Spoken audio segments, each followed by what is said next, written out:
ಗುರುಜಿ ನಿಜವಾಗ್ಲೂ ನಿನ್ ಲೈನ್ ಸಿಕ್ಕಿದ್ಯಾ? ಅಯ್ಯೋ ದೇವ, ಜಂಗುಟ್ಕಳಿ ಒಮ್ಮೆ ಜಂಗುಟ್ಕಳಿ. ಕೇಳಿಸ್ತಾ ಇದೆಯಾ? ಕೇಳಿಸ್ತಾ ಇದೆ ಗುರುಜಿ. ಹೇಳುವ, ಯಾಕೆ ಆಶ್ಚರ್ಯ ಆಗ್ಬಿಟ್ಟಿದ್ಯಾ? ಹೌದು ಗುರುಜಿ, ನಾನ್ ತುಂಬಾನೇ ನೋಡ್ತಾ ಇರ್ತೇನೆ ನಿಮ್ ಪ್ರೋಗ್ರಾಮ್ಗಳನ್ನೆಲ್ಲ. ನಿಮಗೆ ಏನ್ ಹೇಳ್ಬೇಕಂತಾನೆ ಗೊತ್ತಾಗ್ತಿಲ್ಲ. ಫಸ್ಟ್ ಅಮ್ಮವರಿಗೆ ಹೃತ್ಪೂರ್ವಕ ಧನ್ಯವಾದಗಳು ಹೇಳ್ಬೇಕು. ನಿಮ್ಮಂತ ಮಗುನ ನಮ್ಗೆಲ್ಲ ಕೊಡುಗೆ ಕೊಟ್ಟಿದ್ದಾರೆ. ದೊಡ್ಡ ಮಾತವ್ವ. ಕಾರ್ಯಕ್ರಮದ ಕುರಿತು ನಮಗಿರೋ ಅಭಿಮಾನದ ಉತ್ತುಂಗ ಇಲ್ಲಿ ಪ್ರದರ್ಶನ ಮಾಡ್ತಿದ್ದೀರಿ. Thank you. ನೋಡಿ, ಬಹಳ ದೊಡ್ಡ ಮಾತು. ಇದೊಂದು ಬಹಳ ಚಿಕ್ಕ ಕೆಲಸ, ಬಹಳ ಒಂದು ಚಿಕ್ಕ ಕಾರ್ಯಕ್ರಮ, ಬಟ್ ನೀವು ಅದಕ್ಕೆ ದೊಡ್ಡ ಸ್ಥಾನ ಕೊಟ್ಟಿದ್ದೀರಿ. ನಾನು 3 ವರ್ಷದಿಂದ ಕಾರ್ಯಕ್ರಮ ನೋಡ್ಕೊಂಡ್ ಬರ್ತಾ ಇದ್ದೀನಿ ಗುರುಜಿ. ಈಗ ಒಂದು ವಾರದಿಂದ ನನ್ ಜೊತೆ ನನ್ ಮಗಳು ನೋಡ್ತಾ ಇದ್ದಾಳೆ. ಇವತ್ತು ನನಗ್ ನಿಮ್ ಜೊತೆ ಮಾತಾಡ್ತಿರಕ್ಕೆ ನನ್ ಮಗಳೇ ನನಗೆ ಕಾರಣ. ಯಾಕಂದ್ರೆ 1 ಗಂಟೆಯಿಂದ ಕುತ್ಕೊಂಡು ಫೋನ್ ಮಾಡ್ತಾನೆ ಇದ್ದಾಳೆ. ಮಗಳೇನ್ ಮಾಡ್ಕೊಂಡಿರೋದು? ಮಗಳು 8ನೇ ಕ್ಲಾಸ್ ಗುರುಜಿ. ಈಗ 7th ಪಾಸ್ ಆಗಿದ್ದಾಳೆ. ಇವಾಗ 8ನೇ ಕ್ಲಾಸ್ ಸೇರಿಸಿ. ಓ, ಮಗಳು ಕಾರ್ಯಕ್ರಮ ನೋಡ್ತಾಳೆ. ಇವಾಗ 1 ವಾರದಿಂದ ನನ್ ಜೊತೆಗೆ ನೋಡ್ತಾ ಇದ್ದಾಳೆ. ಸಂತೋಷನವ. ಎಲ್ಲಿಂದ ಫೋನ್ ಮಾಡ್ತಿರೋದು? ಚಿಕ್ಕಮಂಗ್ಳೂರು ಜಿಲ್ಲೆ ಗುರುಜಿ. ನಮ್ದು ತರೀಕೆರೆ ತಾಲೂಕು. ತರೀಕೆರೆ ತಾಲೂಕು, ಚಿಕ್ಕಮಂಗ್ಳೂರು ಜಿಲ್ಲೆ. ಹೌದು ಗುರುಜಿ. ಏನ್ ಮಾಡ್ಕೊಂಡಿರೋದವ್ವ? ನನ್ ಮನೇಲೆ ಇದೀನಿ ಗುರುಜಿ. ಟೈಲರಿಂಗ್ ಮಾಡ್ತೀನಿ, ಮ್ಯಾಟ್ ಎಲ್ಲ ಹಾಕ್ತೀನಿ, ಮತ್ತೆ ಅಡಿಕೆ ಸೀಸನ್ ಇದ್ದಾಗ ಅಡಿಕೆ ಎಲ್ಲ ಸುಲಿತೀವಿ. ಮನೆ ಕೆಲಸ ಮಾಡ್ಕೊಂಡು. ಓ, ಅಡಿಕೆ ಸುಳಿತೀರಾ? ಹೌದು. ಕತ್ತಿಲಿ ಕತ್ತಿ. ಹೌದು. ಓ, ನಾನು ಹೆಬ್ಳುಗಟ್ಲೆ ಸುಳಿತಿದ್ನವ. ನಾವು ಊರಲ್ಲಿದ್ದಾಗ ಈ ಅಡಿಕೆ ಚೋಣಿಗಳು ಮಾಡ್ತಾರಲ್ಲ, ಹೌದು ಗುರುಜಿ, ಕತ್ತಿ ತಗೊಂಡು ಹೋಗ್ಬಿಡೋದು. ಅವ್ರ ಮನೇಲಿ ಕಾಫಿ ಎಲ್ಲ ಕೊಡೋರು. ಇಬ್ಳ ಗೊತ್ತಲ್ಲ? ಇಬ್ಳ ಹೌದು ಗುರುಜಿ. ಏನಂತಾರೆ ಅಂದ್ರೆ 10 ಸೇರಿದ್ರೆ 1 ಇಬ್ಳ. ನಾವೆಲ್ಲ ಕೆಜಿ ಗಟ್ಲೆ ಸುಲಿತೀವಿ. 1 ಇಬ್ಳಕ್ಕೆ 15 ರೂಪಾಯೋ 12 ರೂಪಾಯೋ ಕೊಡೋರು ಅವಾಗ. ಅಂದ್ರೆ ಪಾಪ ನಮ್ಮ ಅಜ್ಜಿ ಮನೇಲಿ ಕಳಿಸ್ತಿರ್ಲಿಲ್ಲ. ನಾವು ರಜಾ ಬಂದ್ರೆ ತುರಮಣಿ ಎಲ್ಲ ತಗೊಂಡು ಹೋಗ್ಬಿಡ್ತಿದ್ದೋ. ಹೆಂಗೋ ಒಂಚೂರು ದುಡ್ಡು ಮಾಡೋಣ ಅಂತ. ನೋಡಿ, ಎಷ್ಟೋ ಹೆಣ್ಮಕ್ಳು ಇಬ್ಳುಗಟ್ಲೆ ದುಡಿತಾ ಇದ್ರು. ಮತ್ತೆ ಒಂದಷ್ಟು 100 ರೂಪಾಯಿ ದುಡ್ಡು ಮಾಡ್ಕೊಂಡು ಏನೋ ಅವರ ಬಳೆ ತಗೊಳೋದು ಅಥವಾ ಮನೇಲಿ ದುಡ್ಡು ಕೇಳ್ದಂಗೆ ಏನೋ ಅವ್ರು ಒಂಚೂರು ದುಡಿಮೆ ಮಾಡಿಕೊಡೋರು. ಈ ಅಡಿಕೆ ಸುಳಿಯೋದು ಅಂತ ಅಂದಾಗ ಈಗೆಲ್ಲ ಮಿಷಿನ್ ಬಂದ್ಬಿಟ್ಟಿದಾವೆ ಬಿಡಿ. ಅವಾಗೆಲ್ಲ ಅಂದ್ರೆ ವಾರಗಟ್ಲೆ ಸುಳಿಯೋರು ಅಡಿಕೆ ಕಾಯಿನ. ಹೌದು ಗುರುಜಿ. ಅವಾಗೆಲ್ಲ 4 ತಿಂಗಳು 5 ತಿಂಗಳು ಗಟ್ಲೆ ಸಿಗೋದು. ಈಗ 3 ತಿಂಗಳು ಸಿಗಲ್ಲ. ಆಗ್ಲವ, ಒಳ್ಳೇದಾಗ್ಲಿ. ಏನಾದ್ರು ಹಂಚ್ಕೊಳ್ಳೋದು ಇದೆಯಾ? ಹೌದು ಗುರುಜಿ, ತುಂಬಾನೇ ಇದೆ. ಹೇಳುವ, ಹೇಳ್ತಾಯಿ. ನನಗೆ 18 ವರ್ಷಕ್ಕೆ ಮದುವೆ ಮಾಡಿದ್ರು ಗುರುಜಿ. ನಮ್ಮ ಈಗ ಎಷ್ಟು ವರ್ಷ ನಿಮಗೆ? ಈಗ 32. ಈಗ 32 ವರ್ಷ. ಹೇಳುವ. 18 ವರ್ಷಕ್ಕೆ ಮದುವೆ ಮಾಡಿದ್ರು. ಅಪ್ಪಾಜಿ ಅಮ್ಮ ಎಲ್ಲ ನೋಡಿ ಒಪ್ಪಿ ಮದುವೆ ಮಾಡಿದ್ದು. ಅವ್ರ ಪ್ರಕಾರನೇ ಮದುವೆ ಮಾಡಿದ್ರು. ನಮ್ಮ ಅತ್ತೆ ಮಾವ ಎಲ್ಲ ಬಂದ್ ನೋಡಿ ಅವ್ರ ಕಡೆಯಿಂದ ಇವ್ರ ಕಡೆಯಿಂದ ಒಪ್ಪಿದ್ದೆ ಮಾಡಿದ್ದು ಗುರುಜಿ. ನಮ್ಮ ಮನೆಯವರು ತುಂಬಾ ಡ್ರಿಂಕ್ಸ್ ಮಾಡ್ತಾರೆ. ಅವಾಗ ನನ್ಗೆ ಮದ್ವೆ ಆಗಿ 7 ದಿವಸಕ್ಕೆ ಗೊತ್ತಾಗ್ಬಿಟ್ಟು ನಮ್ಮ ಮನೆಯವ್ರು ನನ್ ಮುಂದೆನೆ ಡ್ರಿಂಕ್ಸ್ ಮಾಡ್ಬಿಟ್ರು. ಅಲ್ಲ, ಈಗ ನೀವೇನು ಓದಿರೋದು? 9ನೇ ಕ್ಲಾಸ್ ಗುರುಜಿ. 10ನೇ ಕ್ಲಾಸಿಗೆಲ್ಲ 10ನೇ ಕ್ಲಾಸಿಗೆ ಹೋಗ್ಬೇಕಿತ್ತು. ನಮ್ಮ ಅಪ್ಪಾಜಿ ಬಿಡಿಸ್ಬಿಟ್ರು. ಅವಾಗ್ಲೇ ಮದುವೆ ಮಾಡ್ಬೇಕು ಅನ್ನೋದೊಂದು ನಮ್ಮ ಅಪ್ಪಾಜಿ. ಅಂದ್ರೆ ನೀವು 10ನೇ ಕ್ಲಾಸ್ ಅಲ್ಲೇ ಮದುವೆ ಆಗಿದ್ದ ಅಥವಾ 9ನೇ ಕ್ಲಾಸ್ ಅಷ್ಟೇ ಓದಿದ್ದು 10ನೇ ಕ್ಲಾಸ್ ಹೋಗಬೇಕು ಅಂದಂಗ್ ಮದುವೆ ಮಾಡಿದ್ದ? ಇಲ್ಲ ಗುರುಜಿ, 10ನೇ ಕ್ಲಾಸ್ 9ನೇ ಕ್ಲಾಸ್ ಓದಿ 10ನೇ ಕ್ಲಾಸ್ಗೆ ಅಥವಾ 2 ವರ್ಷ ಆದ್ಮೇಲೆ ಮದುವೆ ಮಾಡೋದು? 2 ವರ್ಷ ಆದ್ಮೇಲೆ ಮದುವೆ ಆಯ್ತು. ಬಟ್ ಈ ಗಂಡಿನ ಆಯ್ಕೆ ಅಪ್ಪ ಅಮ್ಮಂದೇ ಆಗಿತ್ತು? ಅಪ್ಪ ಅಮ್ಮಂದೇ ಆಗಿತ್ತು ಗುರುಜಿ. ಅಪ್ಪ ಅಮ್ಮನ ಇಷ್ಟ ಪ್ರಕಾರನೇ ಮದುವೆ ಮಾಡ್ಕೊಂಡಿದ್ದ. ನೀವೆಷ್ಟು ಜನ ಮಕ್ಕಳು? ನಾವು 3 ಜನ. ನಾನ್ ದೊಡ್ಡವಳು, ನನ್ನ ತಮ್ಮರಿಬ್ರು. ಹೇಳುವ. ನಮ್ಮ ಮನೆಯವರು ಸ್ಟಾರ್ಟಿಂಗ್ ಅಲ್ಲಿ ಸ್ವಲ್ಪ ಕುಡಿತಾ ಇದ್ರು. ನನ್ ಮುಂದೆನೆ ಕುಡಿದ್ರು. ನಾನ್ ಎಂತ ದಡ್ಡಿ ಅಂದ್ರೆ ನನ್ ಮುಂದೆನೆ ಕುಡಿದ್ರು. ನಮ್ಮ ಮನೆಯವ್ರು ಕುಡಿತಾರೆ ಅಂತ ನಂಬೇ ಇಲ್ಲ ನಾನು. ಅಂದ್ರೆ ನಿಮ್ಮ ಅತ್ತೆ ಮಾವ ಇರ್ಲಿಲ್ವಾ? ಇದ್ರು ಗುರುಜಿ. ಎಲ್ಲರೂ ಒಟ್ಟಿಗೆ ಇದ್ವಿ. ಅವ್ರು ಕೇಳ್ತಿರ್ಲಿಲ್ವಾ? ಅವರು ಏನಂದ್ರೆ ಗುರುಜಿ, ನಮ್ಮ ಅತ್ತೆ, ನಮ್ಮ ಬಾವ ಅವರು, ನಮ್ಮ ಮನೆಯವರು 4 ಜನನು ಸೇರಿ ಒಟ್ಟಿಗೆ ಕೂತ್ಕೊಂಡ್ ಕುಡಿಯೋರು. ಓ, ಸಾಮೂಹಿಕ ಕುಡುಕರು. ಅಂದ್ರೆ ನೀವೊಬ್ರು ಮಿಸ್ಸಿಂಗ್. ನೀವೊಬ್ರು ಕುಡಿತಿರ್ಲಿಲ್ಲ ಅಂತ? ನಮ್ಮ ಮನೇಲಿ ನಮ್ಮ ಮಾವ ಡ್ರಿಂಕ್ಸ್ ಮಾಡ್ತಿದ್ದಿಲ್ಲ. ನಮ್ಮ ಅಕ್ಕ ತಂಗಿಯರ್ 3 ಜನ ಇದ್ವು. ನಾವ್ ಯಾರು ಡ್ರಿಂಕ್ಸ್ ಮಾಡ್ತಿಲ್ಲ. ಈಗ ನಿಮ್ಮ ಅತ್ತೆ ಮನೇಲಿ ಅಥವಾ ನಿಮ್ ಗಂಡನ ಮನೇಲಿ ನಿಮ್ ಭಾವ, ನಿಮ್ ಅತ್ತೆ, ನಿಮ್ ಗಂಡ ಎಲ್ಲ ಸೇರ್ಕೊಂಡು ಒಟ್ಟಿಗೆ ಕುಡಿತಾ ಇದ್ರು? ಒಟ್ಟಿಗೆ ಕುಡಿತಾ ಇದ್ರು. ಸೇರ್ಕೊಂಡು ನೀವೊಬ್ರು ಬಾಕಿ ಅಷ್ಟೇ? ಹೌದು ಗುರುಜಿ. ಆತರ ಕುಡಿತಾ ಇದ್ರು. ಆಮೇಲೆ ಮದ್ವೆ ಆಗಿ ಒಂದು 8-10 ತಿಂಗಳಾಯ್ತು. ಇವ್ರು ನಮ್ಮನೆಯವರು 12-1 ಗಂಟೆಗೆ ಮನೆಗ್ ಬರಕ್ ಶುರು ಮಾಡಿದ್ರು. ಇದ್ಯಾಕೋ ಸರಿ ಬರಲ್ಲ, ನೀವು ಬೇರೆ ಹೋಗ್ರಿ, ಬೇರೆ ಮನೆ ಮಾಡ್ಕೊಳ್ರಿ, ನಾವು ಜೊತೆಗ್ ಬಂದು ಹೋಗಿ ಮಾಡ್ತೀವಿ ಅಂತೇಳಿ ಬೇರೆ ಕಳ್ಸಿದ್ರು ನಮ್ಮನ್ನ. ಅಂದ್ರೆ ಮನೆಯವರೆಲ್ಲ ಸೇರಿ ಕಳಿಸಿದ್ರು? ಮನೆಯವರೆಲ್ಲ ಸೇರಿ ನೀವು ಅವನು ಬುದ್ಧಿ ಕಲಿತಾನೆ, ಒಬ್ಳೆ ಇದ್ರೆ ಬೇಗ ಬರ್ತಾನೆ ಅಂತ. ನನ್ ಮಗ್ಳಿಗೆ ನಾನು 5 ತಿಂಗಳು ಪ್ರೆಗ್ನೆಂಟ್ ಅವಾಗ್ಲೇ. ಅಂದ್ರೆ ಈ ಬುದ್ಧಿಯನ್ನ ಅಂದ್ರೆ ಮನೆಗೆ ಲೇಟಾಗಿ ಬರ್ಲಿಕ್ಕೆ ಶುರು ಮಾಡ್ದ ಅಂತ ಈ ನಿರ್ಧಾರಕ್ಕೆ ಬಂದಿದ್ದಾಗೋ ಅನ್ನೋದಾದ್ರೆ, ಕುಡಿಬೇಕಾದ್ರೆ ಯಾಕೆ ಬುದ್ಧಿ ಹೇಳ್ತಿರ್ಲಿಲ್ಲ? ಅವ್ರದ್ದು ಸ್ವಾರ್ಥ ಇತ್ತು ಗುರುಜಿ. ಯಾಕಂದ್ರೆ ಅವ್ರ ಮಗಳು ಪ್ರೆಗ್ನೆಂಟ್ ಇದ್ರು ಅವಾಗ. ಅವರು ಡೆಲಿವರಿ ಬರ್ತಿದ್ರು, 9 ತಿಂಗಳಾಗಿತ್ತು. ಈ ಮನೆಗೆ ಅಂತ ಫೆಸಿಲಿಟಿ ಏನ್ ಇದ್ದಿಲ್ಲ. ಒಂದ್ ನೀರಾಗ್ಲಿ, ಒಂದ್ ಬಚ್ಚಲಾಗ್ಲಿ, ಒಂದು ರೂಮ್ ಆಗ್ಲಿ ಏನ್ ಇದ್ದಿಲ್ಲ. ಹಂಗಾಗಿ ಮನೆ ಬಾಡಿಗೆ ಮಾಡ್ಬಿಟ್ರೆ ಇವ್ರು ಬಾಡಿಗೆ ಹೋದಂಗೂ ಆಗುತ್ತೆ, ಮಗಳು ಬಾಣಿತನ ಆದಂಗೂ ಆಗುತ್ತೆ ಅಂತೇಳಿ ಅವ್ರ ಸ್ವಾರ್ಥಕ್ ನಮ್ಮನ್ನ ಕಳ್ಸಿದ್ರು ಹೊರಗೆ. ಅದ್ರ ಸ್ವಾರ್ಥಕ್ ನಾವ್ ಹೊರಗ್ ಬಂದು ಹಿಂಗೆ ಜೀವನ ಮಾಡ್ತಿದ್ವಿ. ಅವರು ನಾನು ಒಬ್ಳೇ ಇದ್ರುನು 12-1 ಗಂಟೆಗೆ ಬರೋದು, ಒಂದೊಂದ್ ದಿನ ಬರ್ತಾನೆ ಇದ್ದಿದ್ದಿಲ್ಲ, ನಾನು ಒಬ್ಳೇ ಇರ್ತಿದ್ದೆ. ಹಿಂಗೆ ನಡೀತು ಜೀವನ. ಆಮೇಲೆ ನಮ್ಮನೆ ಇರ್ತೊಂದು ಗೌರ್ಮೆಂಟ್ ಜಾಬ್ ಗುರುಜಿ. ಜಾಬ್ ಹೆಸರು ಬೇಡ ಪಾಪ, ಒಂದು ಜಾಬ್ ಅದು ಕಲೆಕ್ಷನ್ ಮಾಡೋ ಅಂತ ಜಾಬು. ಕಲೆಕ್ಷನ್ ಮಾಡಿ ಅವರು ಏನೋ ದುಡ್ಡನ್ನೆಲ್ಲ ಮಿಸ್ಯೂಸ್ ಮಾಡ್ಕೊಳೋದು. 80,000 ಲಕ್ಷ, 80,000 ಲಕ್ಷ.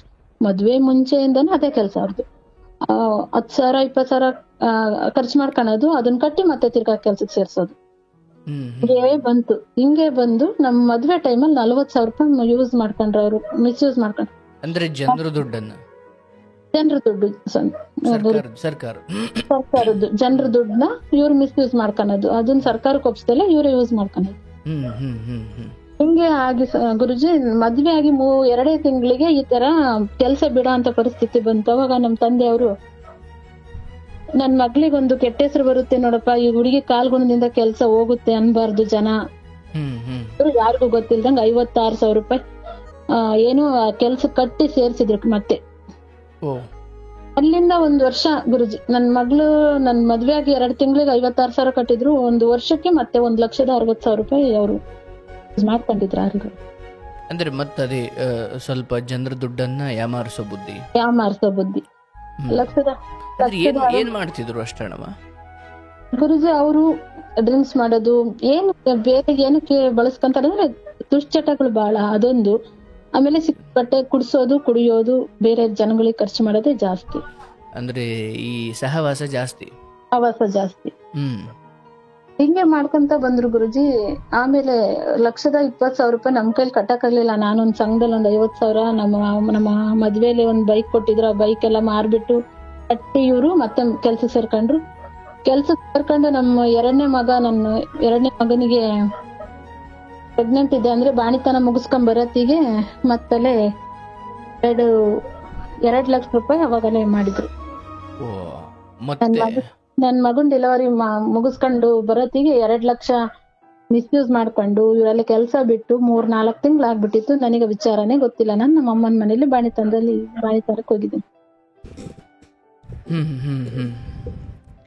ಏನೋ ಎಲ್ಲ ಜನ ಹೇಳೋರು, ಬೇರೆ ಜನಕ್ಕಿನ ಮನೆ ಜನನೇ ಹೇಳೋರು, ಹುಡುಗ ಹುಟ್ಟಿದ ತಕ್ಷಣ ಅಪ್ಪನ್ ಕೆಲ್ಸ ಕಿತ್ಕೊಂಡ, ಎಂತ ಕಾಲ್ಗುಣ, ಎಂತ ದೆಸೆ ಒಂದು ಅಂತೆಲ್ಲ ಮಾತಾಡೋರು. ಆಮೇಲೆ ನಮ್ಮ ಮಾವ ಒಂದು ಜಮೀನಿತ್ತು ಗುರುಜಿ. ಜಮೀನು ಅವರು ಸ್ವಾರ್ಥಕ್ಕೋಸ್ಕರ 18 ಲಕ್ಷಕ್ಕೆ ಮಾರ್ಕೊಂಡ್ರು. ಇವರಿಗೆ 2 ಲಕ್ಷ ಕಟ್ಟಂಗ್ ಮಾಡಿದ್ರು. 2 ಲಕ್ಷ ಕಟ್ಟಿ 16 ಲಕ್ಷ ತಾನ್ ಏನ್ ಮಾಡಿದ್ರು ಅಂತಾನೆ ಗೊತ್ತಿಲ್ಲ. 16 ಲಕ್ಷ ಹಿಂಗ್ ಸ್ವಲ್ಪ ಇಸ್ಕೊಂಡ್ ಅವ್ರು ಏನ್ ಮಾಡ್ಕೊಂಡ್ರು, ಅವ್ರು ಖರ್ಚು ಮಾಡ್ಕೊಂಡ್ಬಿಟ್ರು. 16 ಲಕ್ಷ ಅಂದ್ರೆ ಈ ಜಮೀನ್ ಮಾರಿದ್ದು ಅಂದ್ರೆ ನಿಮ್ಮ ಒಪ್ಪಿಗೆ ಎಲ್ಲ ತಗೊಂಡಿರ್ಲಿಲ್ವಾ? ಇಲ್ಲ ಗುರುಜಿ. ಅಂದ್ರೆ ನಿಮ್ಮ ಮಾವಾರ್ ಮಾರಿದ್ದ ನಿಮ್ ಗಂಡ ಮಾರಿದ್ದ? ಮಾವರ್ ಮಾರಿ 2 ಲಕ್ಷ ಕೆಲ್ಸ ಕಟ್ಟಿ ಕೆಲ್ಸ ಕೊಡಿಸ್ಬಿಟ್ರು. ಇನ್ನು 16 ಲಕ್ಷ ಹಿಂಗ್ ಸ್ವಲ್ಪ ಖರ್ಚು ಮಾಡ್ಕೊಂಡ್ಬಿಟ್ರು. ಅವ್ರು ಹೆಸರು ಬಂದಿದ್ ಮಾತ್ರ ನಮ್ಮನೆಯವ್ರದ್ದು. ಈ ಸಣ್ಣ ಮಗುಗೆ ಮಾರ್ಬಿಟ್ಟು ಸಣ್ಣ ಮಗನಿಂದ ತೋಟ ಹಾಳಾಯ್ತು, ಜಮೀನ್ ಹೋಯ್ತು ಅಂತ ಈ ತರ ಆಯ್ತು. ಆಮೇಲೆ ಕೆಲ್ಸ ಕೊಡಿಸಿದ್ರು, ಹಂಗೆ ಜೀವನ ನಡೀತಾ ಇತ್ತು. ಕೆಲ್ಸ ಇದ್ರೂನು ಇಲ್ದೇ ಇದ್ರು ನಮಗ್ ಸಂಬಳ ಕೊಡ್ತಿಲ್ಲ. ಬಾಡಿಗೆಯಿಂದ ಹಿಡ್ದು ನಮ್ಮ ಮಕ್ಳಿಂದ ಹಿಡ್ದು ಎಲ್ಲಾರು ನಮ್ಮನ್ನ ಸಾಕ್ತಾ ಇರೋದು ನಮ್ ತಂದೆ ತಾಯಿ. ಹೌದಾ? ನಮ್ ತಂದೆ ತಾಯಿ ಅವ್ರು 1 ರೂಪಾಯಿ ಕಾಲದಿಂದಲೂ ಕೂಡ ಹಣವನ್ನು ಏನ್ ಮಾಡ್ತಿದ್ರು ಇವರು? ಸಂಬಳ ಬಂದಿದ್ದನ್ನ ಇವ್ರ ಸಂಬಳ ಬಂದಿದ್ ಸಂಬಳ ಆಗಿಲ್ಲ. ನೀವ್ ಯಾವ ತರ ಕೇಳ್ರಿ ಸಂಬಳ ಆಗಿಲ್ಲ. ಮತ್ತೆ ಒಳಗಿಂದ ಒಳಗೆ ತಿಂದಾಕರ್ 3 ತಿಂಗಳು 4 ತಿಂಗಳಿಂದ ಯಾಕೆ ಸಂಬಳ ಆಗ್ತಿಲ್ಲ? ಅವಾಗಾಗಿತ್ತು ಇವಾಗಾಗಿತ್ತು, ನಾನು ಇಷ್ಟು ಬಳಸ್ಕೊಂಡಿದ್ದೆ, ಅಲ್ಲಿ ಕೊಟ್ಟೆ ಇಲ್ಲಿ ಕೊಟ್ಟೆ ಅಷ್ಟೇ. ಅಂದ್ರೆ ಅಪ್ಪ ಅಥವಾ ತವ್ರ ಮನೆಯವ್ರಿ ಒಂದಿಸಿ ಕೊಡ್ತೀವಿ ಅಂದ್ರೆ ತರಕಾರಿಯಿಂದ ಹಿಡಿದು ಎಲ್ಲದಕ್ಕೂ ಅವರೇ ಮಾಡ್ತಿದ್ರ? ಹೌದು ಗುರುಜಿ, ಮದ್ವೆ ಆಗ 15 ವರ್ಷ ಆಯ್ತು. ಮನೆ ಬಾಡಿಗೆ, ಟಿವಿ ಕರೆನ್ಸಿ, ಮೊಬೈಲ್ ಕರೆನ್ಸಿ, ಮಕ್ಕಳು ಜೀವನ, ಹಾಸ್ಪಿಟ್ಲು, ಸ್ಕೂಲ್ ಪ್ರತಿಯೊಂದು ಅವ್ರು ನೋಡ್ತಾ ಇರೋದೆ. ಅವ್ರು ನೋಡ್ದಂಗೆ ಬಿಟ್ರೆ ಇವು ಎಷ್ಟು ದಿನ ಹಿಂಗ್ ಮಾಡ್ತಾನೆ ಬುದ್ಧಿ ಕಲೀಲಿ ಅಂತ ಬಿಟ್ಬಿಟ್ರೆ ನಾವು ಉಪವಾಸ ಇದ್ರೂ ತಿರುಗಿ ನೋಡಲ್ಲ.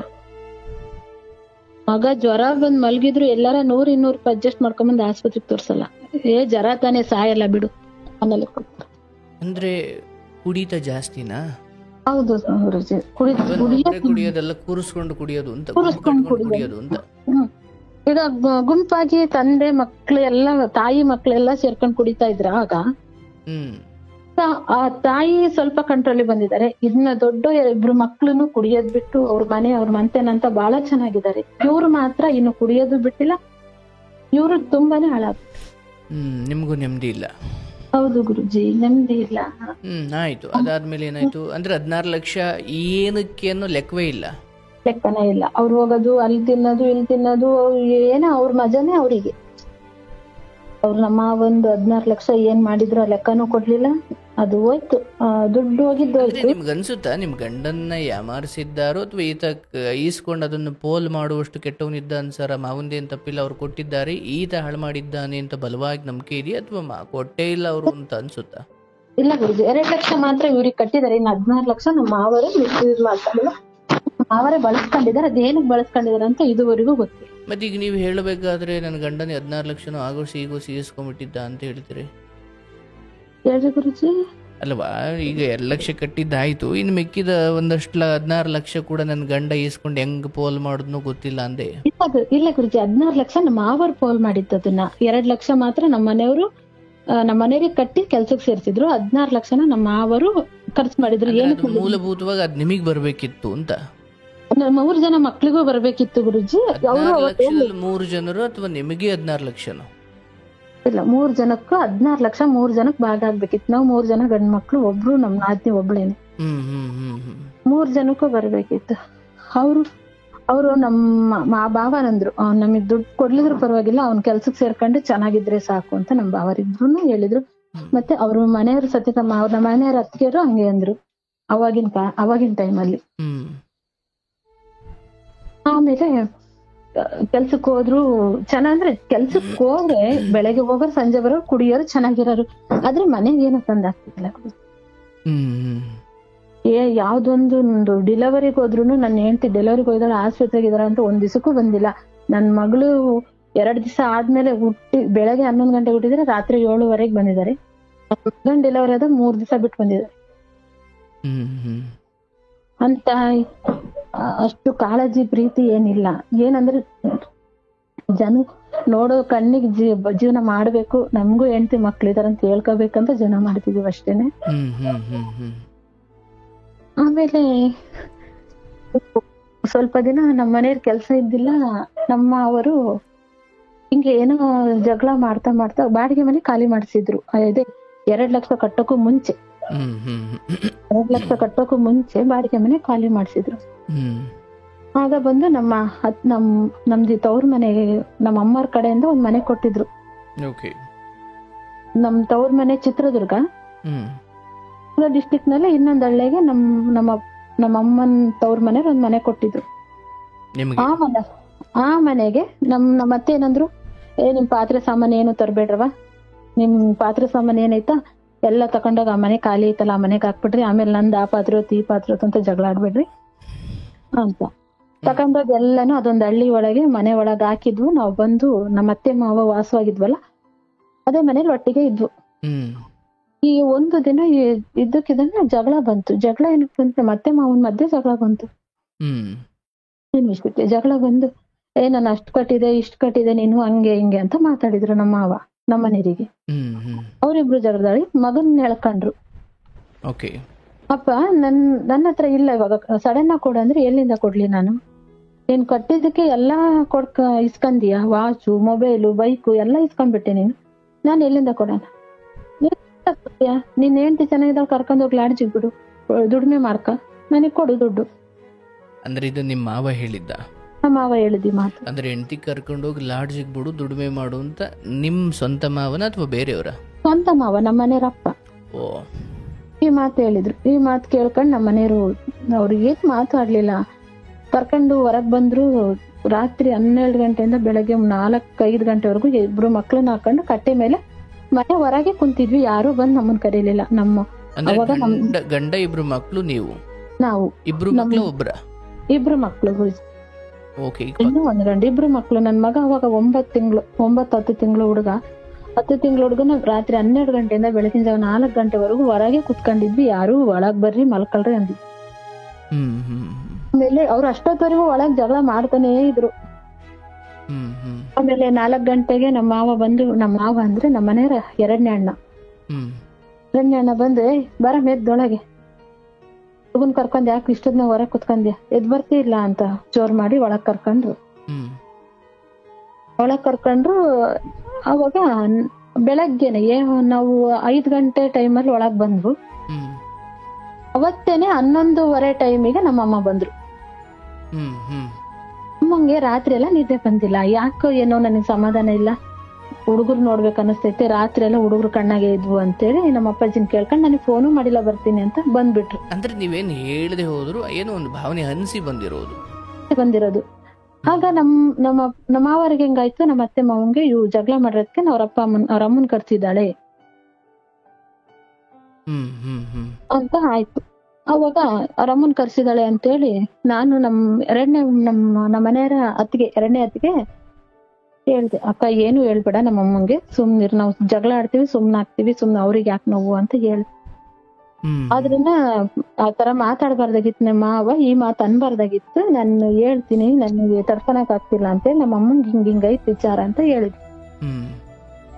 ಹೇಳಿದ್ಲು. ಆಮೇಲೆ ನಮ್ಮ ಮಾವಂಗ ನಮ್ಮ ಅಮ್ಮ ಕೇಳ್ತು, ಅಣ್ಣ ಹಿಂಗಂದ್ರೆ ತಪ್ಪಲ್ವೇನ? ಈ ವಿಚಾರ ಗೊತ್ತಿಲ್ಲ ನಮ್ಗೆ, ಲಾಡ್ಜ್ ಕಳ್ಸು ಆತರ ವಿಚಾರ ಏನು ಗೊತ್ತಿಲ್ಲ. ಮಾಡಿದಾರೆ ಅನ್ನೋದೊಂದು ಗೊತ್ತಷ್ಟೇನೆ.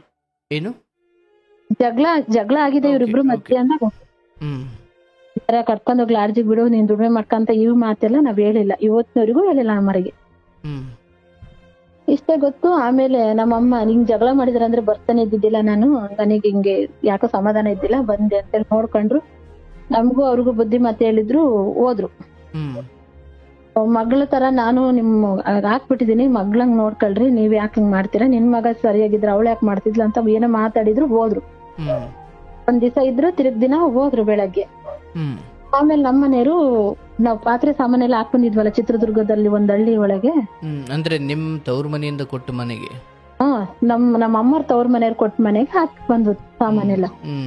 ನಮ್ಮನೆಯವ್ರು ಅಂದ್ರು, ನೋಡೆ ನೀನ್ ಹೋಗ್ ಅಲ್ಲಿರು, ನನಗ್ ಕೆಲ್ಸ ಆದ್ಮೇಲೆ ನನ್ ದುಡ್ಡೆಲ್ಲ ಕಟ್ಟಿ ಕೆಲ್ಸಕ್ ಸೇರ್ಕೊಂಡು ಮನೆ ನೋಡಿ ಆಮೇಲೆ ನಿನ್ನನ್ ಕರೆಸ್ಕೊಂತೀನಿ ಇಲ್ಲಿಗೆ, ನೀನು ಹೋಗು ಅಂತ ಹೇಳಿದ್ರು. ಅಂದ್ರೆ ಈತ ಅಲ್ಲೇ ಮತ್ತೆ ಕೆಲ್ಸ ಕಳ್ಕೊಂಡಿದ್ದ, ಈತ ಕೆಲ್ಸ ಕಳ್ಕೊಂಡಿದ್ರಿ ಇವ್ರು. ಸರಿ ಅಂತೇಳಿ ಹೋದ್ವು. ನಾವು ಹೋಗಿ ಒಂದ್ 3 ವರ್ಷ ಇದ್ವಿ ಗುರುಜಿಯಲ್ಲಿ. ಇವ್ರು ವಾರಕ್ಕೊಂದ್ಸತಿ 15 ವಾರಕ್ಕೊಂದ್ಸತಿ ಬರೋ ಅಂದ್ರೆ ನನಗ್ ಕಳ್ಸುವಾಗ ಹೇಳಿದ್ದು, ಬೆಳಗ್ಗೆ ಹೋಗಿ ಸಾಯಂಕಾಲ ಬಂದ್ಬಿಡ್ತೀನಿ, ಒಂದ್ ದಿನ ಓಡಾಡ್ತೀನಿ, ಪಾಸ್ ಮಾಡಿಸ್ಕೊಂತೀನಿ, ಹಂಗೆ ಹಿಂಗೆ ಅಂತ ಹೇಳಿದ್ರು. ಆದ್ರೆ ಅಲ್ಲಿ ಹೋದ್ಮೇಲೆ ಇವ್ರು ಮಾಡಿದ್ದು ವಾರ 15 ದಿನಕ್ಕೆ ಬರಕ್ ಶುರು ಮಾಡಿದ್ರು. ಆಮೇಲೆ ಬರ್ತಾ 1 ತಿಂಗಳು 2 ತಿಂಗಳು 1.5 ತಿಂಗಳಿಗೆ ಬರಕ್ ಶುರು ಮಾಡಿದ್ರು. ಅಷ್ಟೊತ್ತಿಗಲ್ಲೇ ಇಲ್ಲಿ ಒಬ್ರು ಫ್ರೆಂಡ್ಶಿಪ್ ಆಗಿತ್ತು ಅವರಿಗೆ, ನಮ್ಮ ಮನೆಯಲ್ಲಿ. ಇಲ್ಲಿ ನಮ್ಮೂರಲ್ಲಿ ಗಂಡನ ಮನೇಲಿ. ಓಕೆ. ಅಂದ್ರೆ ಈಗ ನೀವ್ ಅಲ್ಲಿಗೆ ಹೋದ್ರಿ, ಇಲ್ಲಿ ಯಾರ ಮನೇಲಿ ಇದ್ರು ಗಂಡ? ಅಮ್ಮನ ಮನೇಲಿ. ಅಂದ್ರೆ ಆತನ ಒಳಗಡೆ ಬಿಟ್ಕೊಂಡ್ರು? ಅವ್ರನ್ನ ಬಿಟ್ಕೊಂಡ್ರು. ಸ್ವಲ್ಪ ದಿನ ದ್ವೇಷ ಮಾಡಿದ್ರು, ಆಮೇಲೆ ಅವ್ರನ್ನ ಒಳಗ್ ಬಿಟ್ಕೊಂಡ್ರು ನಮ್ಮ ಅತ್ತೆ. ಬಟ್ ಈತ ನಿಮ್ಮನ್ನ ಅಲ್ಲಿ ಕಳಿಸೋ ಉದ್ದೇಶ ಇಲ್ಲಿ ನಿನಗೆ ಕಿರಿಕಿರಿ ಮಾಡ್ತಾರೆ ಅಂತಲ್ಲ, ಅಥವಾ ಬೇರೆ ಏನೋ ಆಗಿತ್ತು? ಏನಿಲ್ಲ ಗುರುಜಿ, ಅವಾಗ ಬಾಡಿಗೆ ಕೊಡ್ತಿರ್ಲಿಲ್ಲ ಮನೆ, ಮತ್ತೆ ಕೆಲ್ಸ ಇಲ್ಲ ಅಂತೇಳಿ ಜಗಳ ಆಗಿದ್ರಿಂದ ಕಳ್ಸಿದ್ರು ನಮ್ಮನ್ನಲ್ಲಿಗೆ. ಆಯ್ತು, ಹೇಳುವ. ಆಮೇಲೆ ಕಳ್ಸಿದ್ರು. ಇವ್ರು ನಾವೊಂದ್ 6 ತಿಂಗಳಾದ್ಮೇಲೆ ಇವ್ರು ಪರಿಚಯ ಆಗಿ, ಇಲ್ಲಿ ಯಾರೋ ಪೈಮ ಪರಿಚಯ ಆಗಿ ಅವ್ರ ಕಡೆ ಇವ್ರು ಇದಾಗಿ ನಮಗೆ 1.5 ತಿಂಗಳಿಗೆ 2 ತಿಂಗಳಿಗೆ ಬರಕ್ ಶುರು ಮಾಡಿದ್ರು. ಯಾವ್ದೋ ಒಂದ್ ಹಬ್ಬಕ್ಕಂತ ನಾವ್ ಇಲ್ಲಿಗೆ ಬಂದ್ವಿ. ನಮ್ಮ ಅಕ್ಕರ್ ಫೋನ್ ಮಾಡಿದ್ರು, ಅದು ಹಿರಿಯರ ಹಬ್ಬನೋ ದೇವ ಕಾರ್ಯ, ಎಲ್ಲರೂ ಸೇರ್ಕೊಂಡ್ಲೇಬೇಕು ಬಾ ಅಂತ ನಮ್ಮ 2ನೇ ಭಾವ ಮತ್ತೆ ನಮ್ಮ 2ನೇ ಅವ್ರ ಅತ್ತಿಗೆ, ನಮ್ಮ ಮನೆಯವರ 2ನೇ ಅತ್ತಿಗೆ ಫೋನ್ ಮಾಡಿದ್ರು. ಬಂದ್ವಿ ನಾವು ಊರಿಂದ ಬಂದು ಆಗ ನನಗ್ ಗೊತ್ತಾಯ್ತು ಅವ್ರ ವಿಷಯ. ಯಾಕಂದ್ರೆ ಮೊಬೈಲ್ ನೋಡ್ತಿದ್ದೆ, ನಮ್ಮ ಮನೆಯವ್ರ ಮೊಬೈಲ್ ನೋಡುವಾಗ ಎಲ್ಲ ಕಾಲ್ ರೆಕಾರ್ಡ್ ಇದ್ದಿಲ್ಲ, ಬಟ್ ಮೆಸೇಜು ಫೋನ್ ಹೋಗಿರೋದು ರಾತ್ರಿ 12 ಗಂಟೆ 4 ಗಂಟೆಗೆಲ್ಲ ಹೋಗಿರೋದು ಗೊತ್ತಾಯ್ತು. ಮ್ಯಾಟ್ರ್ ಗೊತ್ತಾಗಿ ನಾನು ಹೇಳ್ದೆ, ಅವಳಿಗೂ ಹೇಳ್ದೆ, ನಾನು ಎಷ್ಟು ನನ್ನ ಜೊತೆ ಫ್ರೆಂಡ್ಶಿಪ್ ಮಾಡಿ ನೀನ್ ಅಣ್ಣ ಅಣ್ಣ ಅಂತ ರಾಖಿ ಎಲ್ಲ ಕಟ್ಟಿ ಈ ಕೆಲಸ ಮಾಡ್ಬೋದಾ? ಓ, ಅಂದ್ರೆ ನಿನ್ ಗೊತ್ತಿರೋರೆ ಅವರು? ಗೊತ್ತಿರೋರೆ, ನಮ್ಮ ಮನೆ ಹಿಂದೆಯವ್ರೆ. ರಾಖಿ ಕಟ್ಟಿದ್ರಾ? ರಾಖಿ ಕಟ್ಟಿದ್ರು, ನಮ್ಮ ಅಣ್ಣ ರಾಖಿ ಕಟ್ಟಿ ಅಣ್ಣ ಅತ್ತಿಗೆ ಅಂತೆಲ್ಲ ಕರೆಯೋರು. ಓ, ಸೊ ನಿಮಗೆ ಹಾಗಾಗಿ ಏನು ಇದ್ರ ಬಗ್ಗೆ ಡೌಟ್ ಇರ್ಲಿಲ್ಲ? ಇರ್ಲಿಲ್ಲ ಗುರುಜಿ, ನನ್ ಫೋನ್ ನೋಡೋವರೆಗೂ ಇದ್ರ ಬಗ್ಗೆ. ಅಂದ್ರೆ ಗಂಡನ ಕುರಿತು ಈತ ಜನರು ಅಥವಾ ಸರ್ಕಾರ ಹಣವನ್ನು ದುರುಪಯೋಗ ಮಾಡಿಕೊಂಡ, ಈ ತರದ್ದು ದೋಷ ಇದೆ, ಈ ತರ ಏನು ಮಾಡ್ತಾನೆ, ಬೇಜವಾಬ್ದಾರಿ, ಇದು ಬಿಟ್ರೆ ಬಟ್ ಹೆಣ್ಣಿನ ಕುರಿತು ನಿಮ್ಗೆ ಗೊಂದಲ ಇರ್ಲಿಲ್ಲ? ಇಲ್ಲ ಗುರುಜಿ, ನನಗೆ ಹೆಣ್ಣಿನ ಬಗ್ಗೆ ಇವರಿಗೆ ವ್ಯಾಮೋಹ ಇದೆ ಅನ್ನೋದೇ ಗೊತ್ತಿಲ್ಲ. ಕುಡಿತಾನೆ, ಇದು ಮಾಡ್ತಾರೆ, ದುಡ್ಡು ಮಿಸ್ಯೂಸ್ ಮಾಡ್ಕೊಂತಾರ ಅನ್ನೋದ್ ಬಿಟ್ರೆ ಈ ತರದ್ ಮ್ಯಾಟ್ರೇ ಗೊತ್ತಿಲ್ಲ. ಬಟ್ ಇದು ಗೊತ್ತಾದಾಗ ಗಂಡನ್ ಕೇಳಿದ್ದ ಅಥವಾ ಹುಡುಗಿ ಕೇಳಿದ್ದ? ಗಂಡನೇ ಕೇಳಿದ್ದೆ, ಮಿಸ್ ಆಗೋಗೈತೆ ಫೋನು ಹಂಗೆ ಹಿಂಗೆ ಅಂತ ಹೇಳಿದ್ರು. ಆ ಹುಡುಗಿನೂ ಕೂಡ ಕೇಳಿದ್ರಾ? ಹಾ, ಅವ್ರಿಗೆ ಫೋನ್ ಮಾಡಿದೆ ನಾನು. ಅದಕ್ಕೆ ನಿಮ್ಮ ಅಪ್ಪ ಅಮ್ಮನ್ ಕರ್ಸು, ಅವ್ರನ್ನ ಕರ್ಸಿದ್ರು. ನನ್ನ ಹತ್ರ ಎಲ್ಲ ಪ್ರೂಫ್ ಇದಾವ, ನಾನು ಯಾರನ್ನೂ ಕರ್ಸಲ್ಲ. ನೀನ್ ಯಾರನ್ನ ಬೇಕಾದ್ರೂ ಕರ್ಸು, ನಾನು ಒಬ್ಳೆ ಬಂದ್ ಮಾತಾಡ್ತೀನಿ. ನಮ್ಮ ಮಾವರ ಬನ್ನಿಗ್ ಬಾ, ಅಲ್ಲಿಗ್ ಬಾ, ನಾನ್ ಎಲ್ಲಿಗೂ ಬರಲ್ಲ, ನೀನ್ ಬಂದ್ ಮಾತಾಡು, ನಮ್ ಮನೆಗ್ ನೀನ್ ಬಾ, ನಾನ್ ತೋರಿಸ್ತೀನಿ, ಎಲ್ಲಾ ಇಟ್ಕೊಂಡು ಪ್ರೂಫ್ ತೋರಿಸ್ತೀನಿ. ಅಲ್ಲಿಗೆ ಅವಳಿಗೆ ಸುಮ್ನಾಗ್ಬಿಟ್ಲು, ನನ್ಗೆ ಹೇಳಿದ್ಕೆ ಸುಮ್ನಾಗ್ಬಿಟ್ಲು. ಆಮೇಲೆ ಇನ್ನೊಂದ್ ದಿವಸ ಫೋನ್ ಮಾಡಿದ್ರು ನಮ್ಮ ಮನೆಯವ್ರ ಫೋನ್ಗೆ. ಅಷ್ಟೆಲ್ಲ ಆದ್ಮೇಲೆ ಮತ್ತೆ ಒಂದ್ಸತಿ ಫೋನ್ ಮಾಡಿದ್ರು.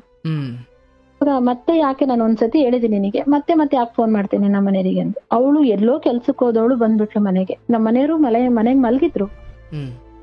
ಮನೆಯವ್ರ ಎದುರಿಗೆ ಬಂದೆ, ನಾನೇನ್ ಫೋನ್ ಮಾಡಲ್ಲ, ನೀನ್ ಗಂಡನೇ ಮಾಡ್ತಾನೆ, ನಿನ್ ಗಂಡ ನೀನ್ ಅದ್ಬಸ್ತಲ್ಲಿ ಇಟ್ಕ, ನನಗೇನ್ ಹೇಳ್ತೀಯ?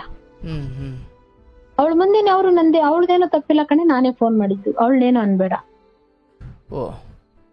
ಅಷ್ಟ ಹೇಳಿ ಅವಳು ಹೋಗ್ಬಿಟ್ಲು. ಇವ್ರನ್ನು ಮಾತಾಡ್ಸ್ಲಿಲ್ಲ ನಾನು, ಅಲ್ಲಿಗೆ ಸುಮ್ನಾಗ್ಬಿಟ್ಟೆ. ನಾನು ಎಲ್ಲ ಹೇಳಿದ್ಮೇಲೆ ನೀವ್ ಹಿಂಗ್ ಮಾಡ್ತೀರ ಅಂದ್ರೆ ನಿಮ್ ಮನೆ ಬರೋದು ಏನಾರು ಮಾಡ್ಕೊಳ್ರಿ ಅಂದ್ರೆ ಸುಮ್ಬಿಟ್ಬಿಟ್ಟೆ. ಯಾವಾಗ ಆದಾಯ ಕಮ್ಮಿ ಆಯ್ತೋ, ದುಡ್ಡು ಯಾವಾಗ ಕಮ್ಮಿ ಆಯ್ತೋ ಇವ್ರಿಗೆ, ಅವಾಗ ಅವಳೇನ್ ಮಾಡಿದ್ಲು, ಇವ್ರನ್ನ ಬಿಟ್ಟು ನಮ್ಮೂರಲ್ಲೇ ಇನ್ನೊಬ್ಬನ್ ಕರ್ಕೊಂಡ್, ಪಾಪ ಹೆಂಡತಿ ಮಕ್ಳನ್ನ ಎಲ್ಲಾರನ್ನ ಕರ್ಕೊಂಡ್ ಇನ್ನೊಬ್ಬನ ಜೊತೆ ಹೋಗಿ ಎಲ್ಲೋ ಕೇರಳ ಸೇರ್ಕೊಂಡ್ಲು. ಅಂದ್ರೆ ಹೆಂಡತಿ ಮಕ್ಳನ್ನ ಬಿಟ್ಟು ಆ ಹುಡುಗನ್ ಅಥವಾ ಆ ವ್ಯಕ್ತಿನ ಕರ್ಕೊಂಡು ಇನ್ನೊಬ್ಬನಿಂದ ಹೋದ್ಲು ಅವಳು. ಅಂದ್ರೆ ಈಗ ಮದುವೆ ಆಗಿರ್ಲಿಲ್ಲ? ಅವಳಿಗೂ ಮದುವೆ ಆಗಿ 3 ಜನ ಮಕ್ಳಿದ್ರು ಗುರುಜಿ. ಮತ್ತೆ ಗಂಡ ಸತ್ತು ಸ್ವಲ್ಪ ದಿನ ಆಗಿತ್ತು ಅಷ್ಟೇನೆ. ಮಕ್ಳನ್ನು ಜೊತೆ ಕರ್ಕೊಂಡು ಹೋದ್ಲ, ಬಿಟ್ಟು ಹೋದ್ಲ? ಮಕ್ಳನ್ನೆಲ್ಲ ಬಿಟ್ಟು ಅವ್ನ್ ಕರ್ಕೊಂಡು ಹೋದ್ಲು ಅವಳು. ಅಯ್ಯೋ, ಬಟ್ ಆಕೆ ಯಾರನ್ನ ಕರ್ಕೊಂಡು ಹೋದ್ಲ? ಅವನಿಗೂ ಮದುವೆ ಆಗಿತ್ತ? ಅವನಿಗೂ ಮದುವೆ ಆಗಿತ್ತು, 2 ಮಕ್ಳು ಇದಾವೆ ಗುರುಜಿ. ನಿನ್ ಗಂಡ ಜಸ್ಟ್ ಮಿಸ್ ಹಂಗಾರೆ? ಹೌದು ಗುರುಜಿ, ಜಸ್ಟ್ ಮಿಸ್. ಆಯ್ತು, ಅಂದ್ರೆ ಆಕೆದ ಅದೇ ಬುದ್ಧಿ ಅಂತ ನಿಮಗೆ ಆನಂತರ ಗೊತ್ತಾಯ್ತು? ಹೌದು ಗುರುಜಿ, ಆನಂತರ ಗೊತ್ತಾಯ್ತು. ಸಮಯದಲ್ಲಿ ಏನು ಸಂಶಯ ಇರ್ಲಿಲ್ಲ? ನಾನು ಅವಳಿಗೆ ಒಂದೇ ಫೋನ್ ಮಾಡಿದ್ದು, ನಾನು ಬಂದು ಮನೆ ಹತ್ರ ಜಗಳಾಡಿ ಇನ್ನೊಬ್ರನ್ನ ಕೂರ್ಸಿ ಪಂಚಾಯ್ತಿ ತೀರ್ಮಾನ ಮಾಡಿದ್ರೆ ಮರ್ಯಾದೆ ಹೋಗುತ್ತೆ ವಿನಃ ನೀನು ಬಿಡಲ್ಲ ಅವನು ಬಿಡಲ್ಲ. ನನ್ ಹೆಂಡತಿ ಮಕ್ಳನ್ನೇ ದುಡ್ಡು ಕೊಟ್ಟು ಬಟ್ಟೆ ಕೊಡ್ಸೋ ಇನ್ನೊಂದ್ ಕೊಡ್ಸೋ ಸಾಕ್ತಿಲ್ಲ. ಅವನೇನಾದ್ರೂ ಅವನೇನಾದ್ರೂ ನೀನು ಜೊತೆ ಫ್ರೆಂಡ್ಶಿಪ್ ಮಾಡ್ಕೋಬೇಕಂದ್ರೆ ಒಂದ್ ಕೆಲ್ಸಕ್ ಮಾತ್ರ ಮಾಡ್ಕೋಬೇಕಷ್ಟೇ. ನೀನು ಒಂದು ಕೆಲ್ಸಕ್ಕೆ ಬರ್ತಾನಷ್ಟೇನೆ, ಅದನ್ನ ಬಿಟ್ರೆ ನೀನು ದುಡ್ಡು ಅವನಿಗೆ ನೀನೇ ಕೊಡ್ಬೇಕು. ಅಂದ್ರೆ ಏನ್ ಕೆಲಸ ಮಾಡ್ಕೊಡ್ತಾರೆ ನಿಮ್ಮ ಗಂಡ? ಅಂದ್ರೆ ಅವ್ರದ್ದೇನೋ ಬೇರೆ ದೈಹಿಕವಾಗಿ ಸೇರ್ಕೊಳಕ್ ಮಾತ್ರ ಅವ್ರು ಜೊತೆಗಿರ್ಬೇಕಷ್ಟೇ. ಅಂದ್ರೆ ಸುಖದ ಕಾರಣಕ್ಕಾಗಿ ಮಾತ್ರ ಗಂಡ ಉಪಯೋಗ ಬರ್ತಾನೆ ಹೊರತು ನೀನ್ ಅಂದ್ಕೊಂಡಂಗ್ ದುಡ್ಡು ಖರ್ಚು ಮಾಡೋ ಗಂಡ ಅಂತ. ಹೆಂಡತಿ ಮಕ್ಳಿಗೆ ಅವ್ನ್ ಮಾಡಲ್ಲ. ನೀನ್ ಅವನ ಜೊತೆ ಇದ್ರೆ ನಿನ್ ದುಡ್ಡೇ ಹಾಳಾಗುತ್ತೆ ಹೊರತು ಹಾಳಾಗುತ್ತೆ, ನಿನ್ ಜೀವನನೂ ಹಾಳಾಗುತ್ತೆ, ನಿನ್ ಹೆಸರು ಹಾಳಾಗುತ್ತೆ. ನೀನ್ ಇಲ್ಲಿಗೆ ಹುಷಾರಾಗು ಅಂತ ಹೇಳ್ದೆ. ನಾನು ಇಷ್ಟೇ ಬುದ್ಧಿ ಮಾತು ಹೇಳ್ದೆ, ಫೋನ್ ಮಾಡಿ ಹೇಳ್ದೆ. ಹೆಂಡತಿ ಮಕ್ಳನ್ನೇ ಸಾಕನಲ್ಲ, ಓಸಿಯಾಗಿರೋನವನು. ಅವನಿಗೆ ಎಷ್ಟು ಕೊಟ್ಟಿದ್ದೆ ನಿನ್ ದುಡ್ಡು, ಇವಾಗ ಆಲ್ರೆಡಿ ಕೊಟ್ಟಿದ್ದೆ ಅಂತ ಗೊತ್ತು ನನಗೆ ಅಂತ. ಅಷ್ಟಕ್ಕೆ ಹತ್ತು ಬಿಟ್ಲ ಅವಳು. ಅಕ್ಕ ತಪ್ಪಾಯ್ತು ಕಣಕ್ಕ, ನಾನ್ ಮಾಡಿ ತಪ್ಪಾಯ್ತು ಕಣಕ್ಕ ಅಂತ ಫೋನ್ ಕಟ್ ಮಾಡಿ ಅಲ್ಲಿಗಲ್ಲಿಗೆ 1 ವಾರಕ್ಕೆ ಅವ್ನ್ ಕರ್ಕೊಂಡು ಹೋದ್ಲು. ವಾರಕ್ಕೆ ಅವ್ನ್ ಕರ್ಕೊಂಡು ಹೋದ್ಲು ಅವಳು. ಪಾಪ ಆ ಮಕ್ಳು ಯಾರ ಜೊತೆ ಬೆಳಿತಾರೆ ಈಗ? ಅವ್ರ ಮಕ್ಳು ಗುರುಜಿ ಅಲ್ಲಿ ಇಲ್ಲಿ ಪಾಪ ಅಕ್ಕ ಪಕ್ಕದ ಮನೆ ಕೆಲಸ ಮಾಡ್ಕೊಂಡ್ ಕಸ ಹೊಡ್ಕೊಂಡೆಲ್ಲ ಒರ್ಸ್ಕೊಂಡು ಅವ್ರ ಮನೆಗೆ ಊಟ ಇಸ್ಕೊಂಡು ತಿನ್ಕೊಂಡು. ಹೌದಾ? ಅಂದ್ರೆ ಅವ್ರ ಅಜ್ಜಿ ತಾತ ಯಾರು ಇಲ್ವಾ? ಅಜ್ಜಿ ತಾತ ಯಾರು ಇದ್ದಿಲ್ಲ ಗುರುಜಿ. ಅಜ್ಜಿ ಒಬ್ರು ಇದ್ರು, ಅಜ್ಜಿನೂ ಅವ್ರ ಅಜ್ಜಿ ಮತ್ತೆ ಸೋದರ ಮಾವ ಇದ್ರು. ಅವ್ರದ್ದು ಏನೋ ಸೋದರ ಮಾವನ ಹೆಂಡ್ತಿನೂ ಹಂಗೆ ಏನೋ ಪ್ರಾಬ್ಲಮ್ ಮಾಡ್ಕೊಂಡು ಅವ್ರ ಊರೇ ಬಿಟ್ಟು ಹೋಗ್ಬಿಟ್ರು. ಆಮೇಲೆ ಮಕ್ಳು ಒಂಟಿ ಆದ್ರು ಅವ್ರ ಎಷ್ಟು ಮನೆಗೆ. ವರ್ಷದವು ಮಕ್ಕಳವು? ಮಕ್ಳು 16-17 ವರ್ಷದ ಮಕ್ಳು ಗುರುಜಿ. ಬಟ್ ಅವ್ರಿಗಿಂತ ಒಂದು ಇರೋಕ್ ಜಾಗ ಏನಾದ್ರು ಇದೆಯಾ? ಇತ್ತು, ಒಂದ್ ಮನೆ ಇತ್ತು ಗುರುಜಿ. ಮಗನು 18 ವರ್ಷದ ಮಗ ಇದ್ದ. ಆದ್ರೆ ಈ ವಿಷಯದ ಬಗ್ಗೆ ತುಂಬಾ ಸರಿ ಇಟ್ಕೊಂಡ್ ಹೊಡ್ದೆ. ನೀನ್ ಯಾಕೆ ಹಿಂಗ್ ಮಾಡ್ತೀಯಮ್ಮ ನೀನು? ಒಬ್ರಲ್ಲ ಇಬ್ರಲ್ಲ ಎಷ್ಟು ಜನ ಕೇಳ್ತಾರ ನನ್ನ, ಏನೋ ನಿಮ್ಮಮ್ಮ ಅವ್ರ ಜೊತೆ ಇದ್ರು ಇವ್ರ ಜೊತೆ ಇದ್ರು ಅಂತೇಳಿ. ಅಂದ್ರೆ ಮಕ್ಳೇ ಹೊಡೆದಿರೋದು? ಮಗನೇ ಹೊಡೆದಿರೋದು. ನೀನು ಈ ಕೆಲ್ಸ ಬಿಡು, ನೀನು ಇವ್ರ ಜೊತೆ ಬಿಡು ನೀನು ಅಂತ ಹೊಡೆದಿರೋದು. ಆಮೇಲೆ ಆ ಮಗನು ರೀಸೆಂಟ್ ಆಗಿ 1-2 ವರ್ಷ ಆಯ್ತು ಗುರುಜಿ. ಅವ್ರ ಅಮ್ಮನ್ ಇದ್ರಲ್ಲೇ ಡ್ರಿಂಕ್ಸ್ ಎಲ್ಲ ಮಾಡ್ಕೊಂಡು ಆಕ್ಸಿಡೆಂಟ್ ಆಗಿ ಸತ್ತೋದ. ಇನ್ನೊಬ್ಬರಿದ್ದಾರೆ. ಮಗ ಸತ್ತೋದ್ಮೇಲೆ ಅವ್ 2 ಮಕ್ಳನ್ನ ಕರ್ಕೊಂಡೋಗಿ ಯಾರ ರಿಲೇಷನ್ ಮನೆಗ್ ಬಿಟ್ಟು ಅವಳು ಮತ್ತೆ ಯಾರ ಜೊತೆಗ ಇದ್ದಾಳೆ. ಅವಳೇ ಸಪ್ರೇಟ್ ಇದ್ದಾಳೆ, ಅವರೇ ಸಪ್ರೇಟ್ ಇದೆ. ಈಶ್ವರ. ಆಯ್ತವ, ಇದನ್ನು ಬಿಡು. ಈಗ ನಿನ್ ಗಂಡನ ವಿಚಾರಕ್ಕೆ ಆಕೆ ಹೋದ ಮೇಲೆ ಈತ ಏನ್ ಮಾಡಿದ್ರು? ಆಕೆ ಹೋದ್ಲು ಗುರುಜಿ. ಅವಳು ಸವಾಸಕ್ಕೆ ಬಿಟ್ಟು ಅವ್ರು ಅಲ್ಲಿಗೆ ಎಣ್ಣಿನ ಸವಾಸ ಬಿಟ್ಟು ಕುಡ್ತ ಜಾಸ್ತಿ ಮಾಡ್ಕೊಂಡ್ರು. ಕೆಲಸ ತಗೊಂಡಿದ್ರ ಅಷ್ಟೊತ್ತಿಗೆ? ಕೆಲ್ಸ ತಗೊಂಡಿದ್ರು ಗುರುಜಿ. ಕೆಲ್ಸಕ್ಕೆ ಹೋಗ್ತಾ ಇದ್ರು. ಕೆಲ್ಸಕ್ಕೆ ಹೋದ್ರು ಕುಡಿತಾ ಇದ್ರು. ಆಮೇಲೆ ನಾವು ಒಂದು ಹಳ್ಳಿಲಿ ಇದ್ವಲ್ಲ, 3 ವರ್ಷ ಬಿಟ್ಟು ಈ ವಿಚಾರ ಗೊತ್ತಾದ್ಮೇಲೆ ನಮ್ಮ ಅಕ್ಕ ಎಲ್ಲ ಮನೆ ಇಲ್ಲೇ ಮಾಡ್ರಿ ಅಂದ್ರೆ ನಾನ್ ಕೇಳ್ತಿದ್ದೆ ಅವಾಗ. ಒಂದ್ 6 ತಿಂಗಳು ವರ್ಷ ಇರು, ಕೆಲ್ಸ ಸಿಕ್ಕ ತಕ್ಷಣ ಮನೆ ಬಾಡಿಗೆ ಮಾಡ್ತೀನಿ ಅಂದೆ, ನೀನ್ ಮಾಡ್ಲಿಲ್ಲ. ಈ ವರ್ಷ ಈ ಯುಗಾದಿ ಹಬ್ಬ ಆದ್ಮೇಲೆ ಮಾಡ್ತೀನಿ, ದಸರಾ ಆದ್ಮೇಲೆ ಮಾಡ್ತೀನಿ, ಗೌರಿ ಹಬ್ಬ ಆದ್ಮೇಲೆ ಮಾಡ್ತೀನಿ, ಹಿಂಗೆ ಕಳ್ಕೊಂತ ಬಂದ್ರು. ಇವ್ರ ಮನೇಲಿ ಮಾಡಕ್ ಕಾಣ್ತಿಲ್ಲ ಅಂತೇಳಿ ನಾನು ನಮ್ಮ ಅಕ್ಕ ಅಂದ್ರೆ ನಮ್ಮ ಮನೆ 2ನೇ ಅತ್ತಿಗೆ ಇಬ್ರು ಸೇರ್ಕೊಂಡು ಮನೆ ನಾವೇ ಹುಡ್ಕಕ್ ಶುರು ಮಾಡಿದ್ವಿ. ಮನೆ ಹುಡುಕಿ ನಮ್ಮಮ್ಮರಿಗೆ ಹೇಳಿ, ಅಮ್ಮ ನಾನು ಇಲ್ಲೇ ಇರ್ತೀನಿ, ನಾನು ಅಲ್ಲಿರಲ್ಲ. ನಮ್ ತಮ್ಮರಿಗೆ ವಿಚಾರ ಹೇಳ್ದೆ. ನಮ್ಮ ಅಪ್ಪ ಅಮ್ಮಂಗೆ ಹೇಳಿಲ್ಲ, ನನ್ ತಮ್ಮರಿಬ್ರಿಗೆ ಹೇಳ್ತೀನಿ ಹಿಂಗೈಕ್ ವಿಚಾರ ಅಂತೇಳಿ. ನಿನ್ ಜೀವನ ನಿನ್ ಮುಖ್ಯ, ನಿನ್ ಜೀವನ ನೋಡ್ಕ, ನೀನ್ ಇಲ್ಲಿಂದ ಹೋಗ್ ಫಸ್ಟ್ ಮನೆ ನೋಡ್ಕ ಅಂತೇಳಿ ನಾವು ಮನೆ ನೋಡ್ಕೊಂಡು ಅಡ್ವಾನ್ಸಿಗೆ ಅಮ್ಮನೆ ದುಡ್ಡು ಕೊಟ್ರು. ಅಪ್ಪಾಜಿ ಅಮ್ಮ ಸೇರ್ಕೊಟ್ರು. ಅಡ್ವಾನ್ಸ್ ಎಲ್ಲ ಕೊಟ್ಟು, ನಮ್ಮ ತಮ್ಮ ಬಂದು ಮನೆ ಎಲ್ಲ ಬಳ್ಕೊಟ್ಟು, ಎಲ್ಲ ಬಣ್ಣ ಗಿಣ್ಣ ಎಲ್ಲ ಬಳ್ಕೊಟ್ಟು, ಸಾಮಾನೆಲ್ಲ ಜೋಡಿಸಿ ಎಲ್ಲ ಮಾಡಿದ್ರು. ನಮ್ಮ ಮನೆಯವರು ಹಳೆ ಮನೆ ಬಿಟ್ಟು ಅಂದ್ರೆ ಅಮ್ಮನ ಮನೆ ಬಿಟ್ಟು ಇಲ್ಲಿ ಬರ್ಲೇ ಇಲ್ಲ. ಎಲ್ಲ ಮಾಡಿದ್ಮೇಲು ಆಮೇಲೆ ಒಂದ್ ದಿವಸ ಕಳೀತು. ನನ್ ತಮ್ಮರಿದ್ರು, ನಾವು ಇಲ್ಲಿ ಮಲಗ್ಲಿಲ್ಲ ಬಾಡಿಗೆ ಮನೇಲಿ, ಅಲ್ಲೇ ಹಳೆ ಮನೆಗೆ ನಮ್ಮ ಅತ್ತೆ ಮನೆಗೆ ಹೋಗಿ ಮಲ್ಕೊಂಡು ನನ್ ತಮ್ಮರ್ ಬೆಳಗ್ಗೆ ಊರಿಗೆ ಹೋದ್ರು. ಅವ್ರ ಊರಿಗೆ ಹೋದ್ಮೇಲೆ ಇವ್ರು ನಮ್ಮ ಮನೆಗ್ ಬಂದ್ರು, ಇಲ್ಲಿ ಬಾಡಿಗೆ ಮನೆಗೆ. 1 ವರ್ಷ 2 ವರ್ಷ ಚೆನ್ನಾಗಿ ನಡೀತು. 2020ರಲ್ಲಿ ಮನೆ ಬಾಡಿಗೆ ಮಾಡಿದ್ವಿ ಗುರುಜಿ ಇಲ್ಲಿ ನಮ್ಮೂರಲ್ಲಿ. 2 ವರ್ಷ ಚೆನ್ನಾಗಿದ್ರು. ಆಮೇಲೆ ಮತ್ತೆ 2 ಲಕ್ಷ ರೂಪಾಯಿ ದುಡ್ಡು ತಿಂದು ಮತ್ತೆ ಕೆಲ್ಸ ಬಿಟ್ಟು ಕುತ್ಕೊಂಡ್ರು. ದೇವ್ರೆ, ಇದೇನು ಅಲ್ಲಿ 4-5ನೇ ಸತಿ ಕೆಲ್ಸ ಹೋಗಿದ್ದು? 4-5 ಸತಿ ಗುರುಜಿ. ಪಾಪ ಹೇಳ್ಬೇಕಂದ್ರೆ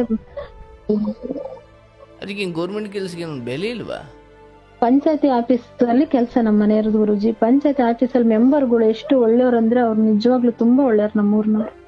ನಾವ್ ಎಷ್ಟು ಸರಿ ಅವ್ರು ನಮ್ಮ ಮನೆಯವ್ರು ಎಷ್ಟು ಸರಿ ಮಾಡಿದ್ರು ಅಷ್ಟು ಸರಿ ನಾವ್ ಹೋಗಿ ಕೇಳ್ಕೊಂಡ ತಕ್ಷಣ ಕೆಲ್ಸ ಕರ್ಕೊಂಡ್ರು, ಅವ್ರು ದುಡ್ಡು ಕಟ್ಟಿದ ತಕ್ಷಣ. ಹಿಂಗೆ ಮಾಡ್ಕೊಂಡ್ ಬಂದ್ರು ಗುರುಜಿ. ಮತ್ತೆ 2 ಲಕ್ಷ ಮಾಡ್ಕೊಂಡ್ರು. ನಾನ್ ಅವಾಗ ನಮ್ಮ ಮಾವ ನನ್ನ ಹತ್ರ ಏನು ಇಲ್ಲ ಕಟ್ಟಕ್ಕೆ, ಹೋದ್ರು ಹೋಗು, ಹೋಗ್ಲಿದ್ರೆ ಇರು. ಪಂಚಾಯತಿ ಆಫೀಸಿಂದ ಒಬ್ಬ ಅಧ್ಯಕ್ಷರು ಫೋನ್ ಮಾಡಿದ್ರು ನನಗೆ, ನೋಡಮ್ಮ ಅವನು ನೀವು ದುಡ್ಡು ಕಟ್ಟಿದ್ರು ಕೆಲ್ಸ ಹೋಗುತ್ತೆ, ದುಡ್ಡು ಕಟ್ಲಿಲ್ಲ ಅಂದ್ರೆ ಕೆಲ್ಸ ಹೋಗುತ್ತೆ, ಕೆಲ್ಸ ಹೋದ್ರುನು ಇದ್ರುನು ದುಡ್ಡು ಕಟ್ಲೇಬೇಕು ನೀನು. ಮತ್ತೆ ಪೊಲೀಸ್ ಕಂಪ್ಲೇಂಟ್ ಅಂತ ಆದ್ರೆ ಕೋರ್ಟು ಕೇಸ್ ಅಂತ ಆಗುತ್ತೆ, ಅದೆಲ್ಲ ಆಗಕ್ಕೂ ಮುಂಚೆನೆ ದುಡ್ಡು ಕಟ್ಲಿ, ಒಂದ್ ಕೆಲ್ಸ ಉಳಿಸ್ಕೊಳ್ರಿ ಅಂತ ಫೋನ್ ಮಾಡಿದ್ರು. ಅವಾಗ ಸಂಘಗಳೆಲ್ಲ ತೆಗ್ದೆ ನಮ್ಮ ಮನೇಲಿ ಕೇಳ್ದೆ, ಹಿಂಗ್ ಹೇಳ್ತಿದಾರೆ ಏನ್ ಮಾಡೋದು ಅಂತ. ಹೆಂಗಾರ ಮಾಡ್ಕೊಡ್ಸು ಇದೊಂದ್ಸರಿ, ನಾನು ಕಟ್ತೀನಿ. ನಮ್ ತಂದೆಯವ್ರಿಗೆ ಫೋನ್ ಮಾಡಿದೆ ನಾನು, ಅಜ್ಜಿ ಹಿಂಗೆ ಹೇಳ್ತಿದಾರೆ ಏನ್ ಮಾಡೋದು? ನಮ್ಮಮ್ಮ ಬೇಡ, ನಾವ್ನೇನ್ 1 ರೂಪಾಯಿ ಹಾಕಿಲ್ಲ ನಿನಗೆ, ಅವ್ನ್ ಕೆಲ್ಸ ಕಳ್ಕೊಂಡ್ ಬಿಟ್ರೆ ಬಿಡ್, ನೀನ್ ಕಟ್ಲೇ ಬೇಡ. ನಮ್ಮಮ್ಮ ಕಡ್ಡಿ ತುಂಡಾಗೋ ತರ ಹೇಳಿದ್ರು. ನಾನು ಅಪ್ಪಾಜಿ ಹತ್ರ ಮಾತಾಡಿದೆ, ಅಪ್ಪಾಜಿ ಏನ್ ಮಾಡೋದು ಮತ್ತೆ, ಜೀವನಕ್ಕೆ ಅದೊಂದೇ ಕೆಲ್ಸ ಇರೋದು, ಅವ್ನಿಲ್ಲ ಅಂದ್ರೆ ಕುಡ್ಕೊಂಡ್ ಹಿಂಗ ಹಾಳು ಮಾಡ್ಕೊಂತಾನೆ. ಸರಿ ಅಮ್ಮ, ನೋಡಿ ಇದೊಂದ್ಸರಿ ಎಂತರಿಗೂ ಚಾನ್ಸ್ ಕೊಡೋಣ, ಇದೊಂದ್ಸರಿ ಕಟ್ಟು ಏನಾರ ಮಾಡಿ, ಅವ್ನ್ ಕೊಡ್ಲಿಲ್ಲ ಅಂದ್ರೆ ನಾನ್ ಕಟ್ತೀನಿ ಅಂತ ಭರವಸೆ ಕೊಟ್ರು ಸಂಘಗಳ್ನ ಕಟ್ಟಕ್ಕೆ. ಹೆಂಗ್ ಮಾಡೋಣ ಅಪ್ಪಾಜಿ ಅಂದ. ಸರಿ ಅಮ್ಮ ಕಟ್ಟು. ಸರಿ, ನಾವು ಸಂಘಗಳ್ನೆಲ್ಲ ತೆಗೆದ್ವಿ, 2 ಲಕ್ಷ ರೂಪಾಯಿ ಮಾಡಿ ಕಟ್ಟಿದ್ವಿ ಆಫೀಸಿಗೆ, ಕಳ್ಸಿದ್ವಿ ಕೆಲ್ಸಕ್ಕೆ. ಸಂಘ ತೆಗ್ದು 6 ತಿಂಗಳಾಗ್ಲಿಲ್ಲ ಗುರುಜಿ, 1,60,000 ರೂಪಾಯಿ ತಿಂದ್ ಮನೆಗ್ ಬಂದ್ರು. ಮತ್ತೆ ಹ್ಮ್ 10,60,000 ಏನಾಯ್ತು ನನಗೆ ಲೆಕ್ಕ ಗೊತ್ತಾಗಿಲ್ಲ. ನಾನು ಹಂಗ್ ಮಿಸ್ ಮಾಡ್ಕೊಂಡೆ ಹಿಂಗ್ ಮಿಸ್ ಮಾಡ್ಕೊಂಡೆ, ಅದಾಯ್ತು ಇದಾಯ್ತು, ಇವ್ರು ಬರೇ ಸುಳ್ಳು ಬಟ್ ಅವತ್ತಿಗೂ ಚಟ ಜೀವಂತವಾಗಿತ್ತು ಅವರಲ್ಲಿ. ಇತ್ತು ಅವ್ರಿಗೆ, ಬರೇ ಅಂದ್ರೆ ಡ್ರಿಂಕ್ಸ್ ಅವ್ರು ಮಾಡೋದು ಹೇಳ್ತಿರೋದು ಕಾರಣಗಳು ಅಸತ್ಯ, ಬಟ್ ಸತ್ಯ ಕುಡಿತ ಅಥವಾ ಇವರ ಮೋಜುನ ಜೀವನವೇ ಆಗಿದೆ ಅಂತ ನಿಮಗೆ ಗೊತ್ತು. ಗೊತ್ತು. ಯಾರೋ ಒಬ್ರು ಇವಾಗ ನಾನು ತಿರುಪತಿಗೆ ಹೋಗ್ತೀನಿ ಬಾರೋವಾಗನ ಅವರಿಂದನೇ ಹೋಗೋದು, ನಾನು ಮಂತ್ರಾಲಯಕ್ಕೆ ಹೋಗ್ತೀನಿ ಬಾರೋವಾಗನ ಅವರಿಂದನೇ ಹೋಗೋದು, ನಾನು 2 ದಿವಸ ಇರಲ್ಲ ಬಾರೋ ಹೋಗೋಣ ನಡಿ ಹೋಗೋಣ ಅಷ್ಟೇ. ಮತ್ತೆ ಊರಾಗ ಯಾರು ಸತ್ರು ರಜಾ ಹಾಕೋದು, ಕುಡಿಯಕ್ಕೋಸ್ಕರ ರಜಾ ಹಾಕೋದು. ಅವರು ಕರುಣೆ ಇಲ್ಲ, ಫೀಲಿಂಗು ಇಲ್ಲ, ಅವರು ಸತ್ತಿದ್ದಾರೆ ಅನ್ನೋ ಈ ದುಃಖ ಎಂತದೂ ಇಲ್ಲ, ಕುಡಿಯಕ್ಕೋಸ್ಕರ ರಜಾ ಹಾಕೋದು, ಅಲ್ಲೇ ಇರೋದು. ಓಕೆ, ಈ ಸರಿ ಕಳ್ಕೊಂಡು ಬಂದಾಗ ಏನ್ ಮಾಡುದ್ರಿ ನೀವು? ಈ ಸರಿ ಕಳ್ಕೊಂಡ್ ಬಂದಾಗ ನಮ್ 1 ತಿಂಗಳು 1.5 ತಿಂಗಳು ಮನೇಲಿದ್ರು ಗುರೂಜಿ. 1 ತಿಂಗಳು 1.5 ತಿಂಗಳು ಮನೇಲಿದ್ರು. ನನ್ ಕೈಲಿ ಆಗಲ್ಲ, ನಾನ್ ಸಂಘ ಕಟ್ಟೋದೇ ಜಾಸ್ತಿ ಆಗಿತ್ತು, ನಾನು ಈ ಸರಿ ಕಟ್ಟಲ್ಲ ಅಂದ್ರೆ ಕಟ್ಟಲ್ಲ ಹೇಳ್ದೆ ನಾನು. ಆವಾಗ ನಮ್ಮತ್ತೆ ಬಂದು, ನಮ್ಮತ್ತೆ ಇದೊಂದ್ಸರಿ ಏನಾರ ಮಾಡ್ಕಟ್ರಿ, ಹಂಗೆ ಕಟ್ರಿ ಹಿಂಗ್ ಕಟ್ರಿ, ಹಂಗ ಆಡಾಕ್ತಾನೆ ಹಿಂಗ್ ಹಾಳಾಗ್ತಾನೆ ಅಂತ ಹೇಳಿದ್ರು. ಅಲ್ಲಿಗೆ 1.5 ತಿಂಗಳು ಕೆಲ್ಸ ಬಿಟ್ಟು 2 ತಿಂಗಳು 2.5 ತಿಂಗಳು ಮನೇಲಿದ್ರು ಅವರು. ಆಮೇಲೆ ಒಂದು ಮಾಂಗಲ್ಯ ಸರ ನಮ್ಮ ಅಮ್ಮರ್ ಮಾಡಿಸ್ಕೊಟ್ರ ಮಾಂಗಲ್ಯ ಸರ ಅಡ ಇಟ್ಟು 1,60,000 ಕಟ್ಟಿದ್ವಿ ಗುರುಜಿ. ಮತ್ತೆ ನಮ್ಮ ಅಮ್ಮರಿಗೆ ಗೊತ್ತಿಲ್ದಂಗೆ ಮಾಂಗಲ್ಯ ಸರ ಅಡ ಇಟ್ಟು ಕಟ್ಟಿ ಕೆಲ್ಸಕ್ಕೆ ಸೇರ್ಸಿದ್ವಿ ಗುರುಜಿ. ಸೇರ್ಸಾದ್ಮೇಲೆ ಯಾವ್ದೋ ಸಂಘಗಳನ್ನೆಲ್ಲ ತಕೊಂಡ್ ಅಮ್ಮರಿಗೆ ಗೊತ್ತಾಗ್ದಿದ್ದಂಗೆನೆ ಸರ ಬಿಡಿಸ್ಕೊಂಡು ನಾನು ಹೇಳು ಇಲ್ಲ ಇವತ್ತಿನವರೆಗೂ ಮಾಡ್ಕೊಂಡ್ವು ಅದೆಲ್ಲ. ಮತ್ತೆ ಕೆಲ್ಸಕ್ಕೆ ಹೋಗೋರು, ಕೆಲ್ಸಕ್ಕೆ ಹೋಗಿ ಈಗ 3 ತಿಂಗಳು 4 ತಿಂಗಳು ಹೋಗಿದ್ರು ಗುರುಜಿ. ಈಗ ಮತ್ತೆ 80,000 ಲಕ್ಷ 80,000 ಒಬ್ರು ಹೇಳ್ತಾರೆ 80,000 ಅಂತ, ಇನ್ನೊಬ್ರು ಹೇಳ್ತಾರೆ 1,40,000 ಅಂತ, ಅವ್ರು ಹೇಳ್ತಾರೆ 40,000 ಕಟ್ಬೇಕಂತ. ಇಷ್ಟು ಯಾವ್ದು ಸತ್ಯ ಯಾವ್ದು ಸುಳ್ಳು ಗೊತ್ತಿಲ್ಲ ನನಗೆ ಗುರುಜಿ. ಇಷ್ಟು ದುಡ್ಡು ಕಟ್ಬೇಕಂತೇಳಿ ಈಗ ಮನೇಲಿದ್ದ 6 ತಿಂಗಳು 8 ತಿಂಗಳು ಆಗಕ್ಕಂತ ಗುರುಜಿ. ಈಗ ಈ ಕೆಲ್ಸ ಇಲ್ಲ ಗುರುಜಿ, 6 ತಿಂಗಳಂತೂ ಆಯ್ತು. ಅಂದ್ರೆ ಕೆಲ್ಸ ಹೋಗಿ ಕೆಲ್ಸ ಬಿಟ್ಟು ಮನೇಲಿದ್ದಾರೆ ಗುರುಜಿ.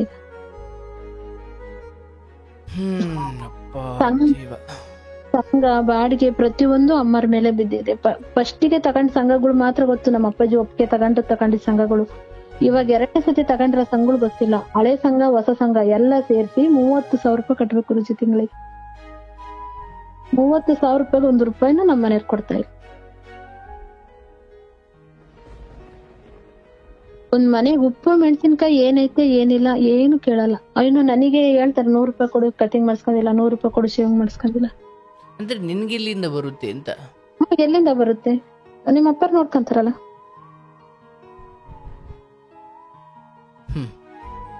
ಒಂದು ಕಾಲಕ್ಕೆ ಚಪ್ಪಲಿ ಇಲ್ಲ ಅಂದ್ರೆ ಹಾಕಿ ಓಡಾಡ್ತಾರೆ. ನನಗೆ ಒಂದ್ ಜೊತೆ ಚಪ್ಪಲಿ ಕೊಡ್ತೀನಿ, ಕಾಲಿ ಬೀಳ್ತೀನಿ, ಒಂದ್ ಜೊತೆ ಚಪ್ಪಲಿ ಕೊಡ್ಸಿ. ಅಂದ್ರೆ ಈಗ ಮತ್ತೆ ಅದೇ ಕೆಲಸವನ್ನು ವಾಪಸ್ ಪಡ್ಕೊಳ್ಳೋ ಕಡೆ ಒತ್ತಾಯ ಮಾಡ್ತಾರ ಅಥವಾ ಬೇಡ ಅಂತಲ್ಲ? ಅವ್ರು ಕರೀತಿದಾರೆ, ಆಫೀಸಿಂದ ಕರೀತಿದಾರೆ, ಬಾರಪ್ಪ ಕೆಲ್ಸ ಮಾಡ್ಕೊಂಡು ಹೋಗು, ನಾವ್ ಇದೊಂದ್ಸತಿ ಲಾಸ್ಟ್ ಚಾನ್ಸ್ ಕೊಡ್ತೀವಿ. ಸಿಗೋದು ಅವ್ರಿಗೆ 20,000 ಗುರುಜಿ. 20,000 ಅವ್ರು ಕರೀತಿದಾರೆ, ಬಾರಪ್ಪ ಕೆಲ್ಸ ಮಾಡ್ಕೊಂಡು ಹೋಗು, ನಾವ್ ಹೆಂಡತಿ ಮಕ್ಳು ನೋಡ್ಕೊಂಡ್ ನಾವು ಕೆಲ್ಸ ಕೊಡ್ತಾ ಇದೀವಿ ಅಂತ ಎಲ್ಲ ಮೆಂಬರ್ಗಳೆಲ್ಲ ಹೇಳ್ತಿದಾರೆ. ನಾನು ಹೋಗಲ್ಲ ಕೆಲ್ಸಕ್ಕೆ, ಹಿಂಗೆ ಇರುತ್ತೆ ಜೀವನ. ಹೆಂಗ್ ಮಾಡೋದು ನನಗ್ ಗೊತ್ತೈತ್ ಮಾಡೋದು, ಇದನ್ನೇ ಹೇಳ್ತಾರೆ ಬರೀ. ಅಂದ್ರೆ ಅವ್ರು ಮೆಂಟಲಿ ಸರಿ ಇದಾರ ಅಥವಾ ಸ್ವಲ್ಪ ಏನಾದ್ರು ತಪ್ಪಾಗಿದೆಯಾ ಅವ್ರಿಗೆ? ಚೆನ್ನಾಗೇ ಇದಾರೆ ಗುರುಜಿ, ಬಹಳ ಡ್ರಿಂಕ್ಸ್ ಅಡಿಕ್ಟ್ ಆಗ್ಬಿಟ್ಟಿದೆ.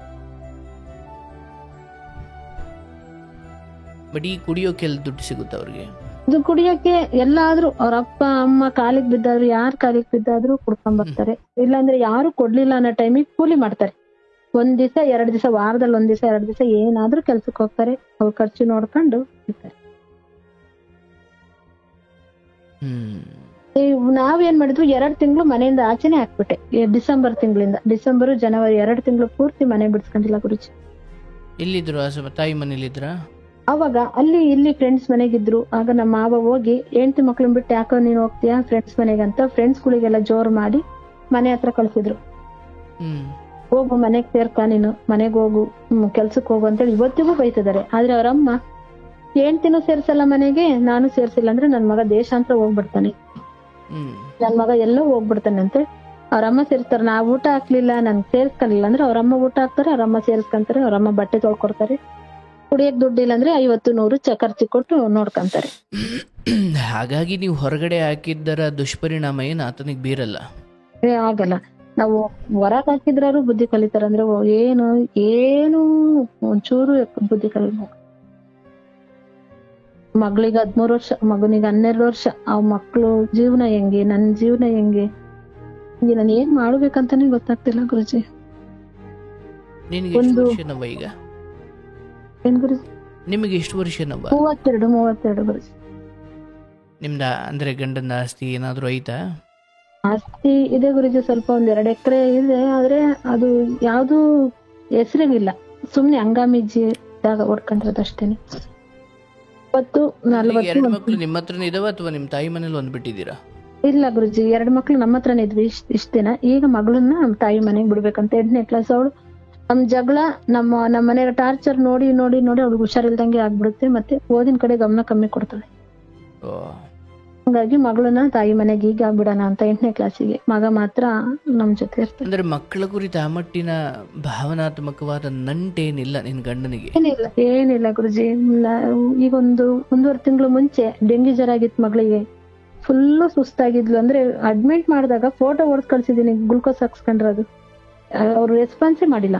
ಯಾರೋ ಹೋಗಿ ಹೇಳಿ ಇವಾಗಾರ ಮನೆಗೆ ಹೋಗೋಣ, ಹುಡುಗಿ ಎಷ್ಟು ಸುಸ್ತಾಗಿದಲ್ಲ ಅಂದ್ರೆ ಸತ್ತಿಲ್ಲ ತಗೊಳ, ಹುಷಾರಿಲ್ಲ ಅಷ್ಟೇ.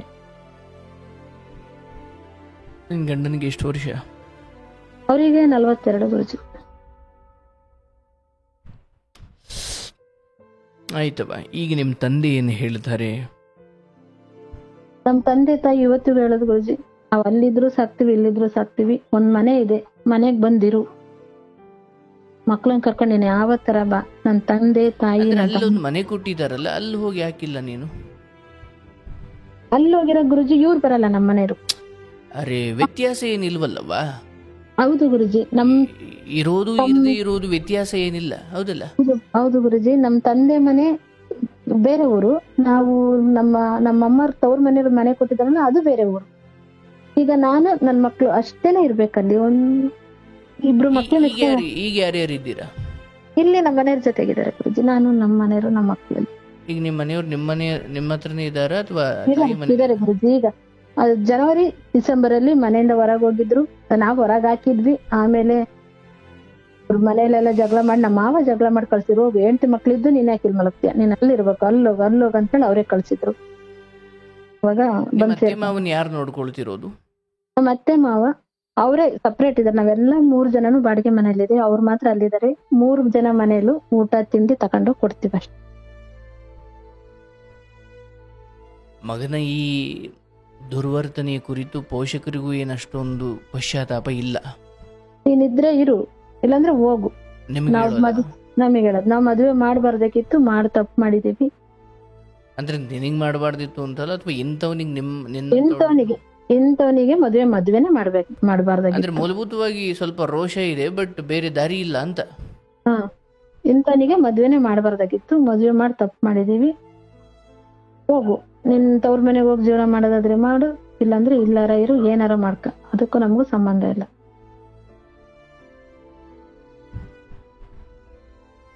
ಈಗ ತವ್ರ ಮನೆ ಕೊಡ್ತಾರೆ ಅಥವಾ ಅವರು ಕೊಡ್ತಾ ಇದ್ದಾರೆ, ನಾವು ಬದುಕಬಹುದು ಅನ್ನೋ ಮನಸ್ಥಿತಿ ಅಷ್ಟು ಒಳ್ಳೇದಲ್ಲ. ಹೌದು, ಈಗ ನಿನ್ನ ತವ್ರ ಮನೆಯವರು ನಿನ್ನ ಕಷ್ಟಕ್ಕೆ ಆಗತಿರ್ಬೋದು, ಅಥವಾ ಗಂಡನ ಈ ಮಟ್ಟಿನ ಬೇಜವಾಬ್ದಾರಿತನದ ನಡುವೆಯೂ ನಿಮ್ಮನ್ನು ಪೋಷಣೆ ಮಾಡ್ತಿರ್ಬೋದು. ಹೌದು, ಬಟ್ ಮನ್ಸು ಒಪ್ಪಬೇಕಲ್ವಾ? ತುಂಬ ಜೀವನ ಪೂರ್ತಿ ಈಸ್ಕೊಂಡು ನಾನು ತಿಂತಾ ಇರೋದು ಅನ್ನೋದಾದ್ರೆ ನಮ್ಮ ನೋಡೋದಲ್ದೇನೆ ನಮ್ಮ ಮನೆಯವ್ರು ಮಾಡಿದ ಸಾಲ ನನ್ಗೆ ಗೊತ್ತಿಲ್ದ ಅವ್ರಿಗೆ ಎಲ್ಲಾನು ಅವರೇ ಕಟ್ತಾ ಇದಾರೆ ಗುರುಜಿ. ಅದೊಂದು ನನಗೆ ತುಂಬಾ ಕೊರಗು.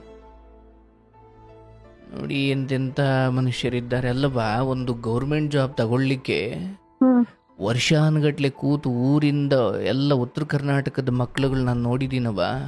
ಊರೂರ್ನೆಲ್ಲ ಬಿಟ್ಟು ಬೆಂಗಳೂರಿಗೆ ಬಂದು ಯಾವುದೋ ಒಂದು PGಲಿ ಚಿಕ್ಕ ರೂಮ್ ಮಾಡಿಕೊಂಡು ಬೆಳಿಗ್ಗೆ ಯಾವುದೋ ಪಬ್ಲಿಕ್ ಟಾಯ್ಲೆಟಲ್ಲಿ ಸ್ನಾನ ಮಾಡಿಕೊಂಡು ಅಲ್ಲೆಲ್ಲೋ ಇಂದಿರಾ ಕ್ಯಾಂಟೀನಲ್ಲಿ ಊಟ ತಿಂದುಕೊಂಡು ಬೆಳಗಿನ ಸಂಜೆವರೆಗೂ ಲೈಬ್ರರಿಯಲ್ಲಿ ಕೂತು ಓದಿ 10 12 ಅಟೆಂಪ್ಟ್ ಎಕ್ಸಾಮ್ ಬರೆದು ಯಾವುದೋ ಒಂದು ಕಡೆಗೆ ಆಗುತ್ತೆ, ಆಗಲ್ಲ.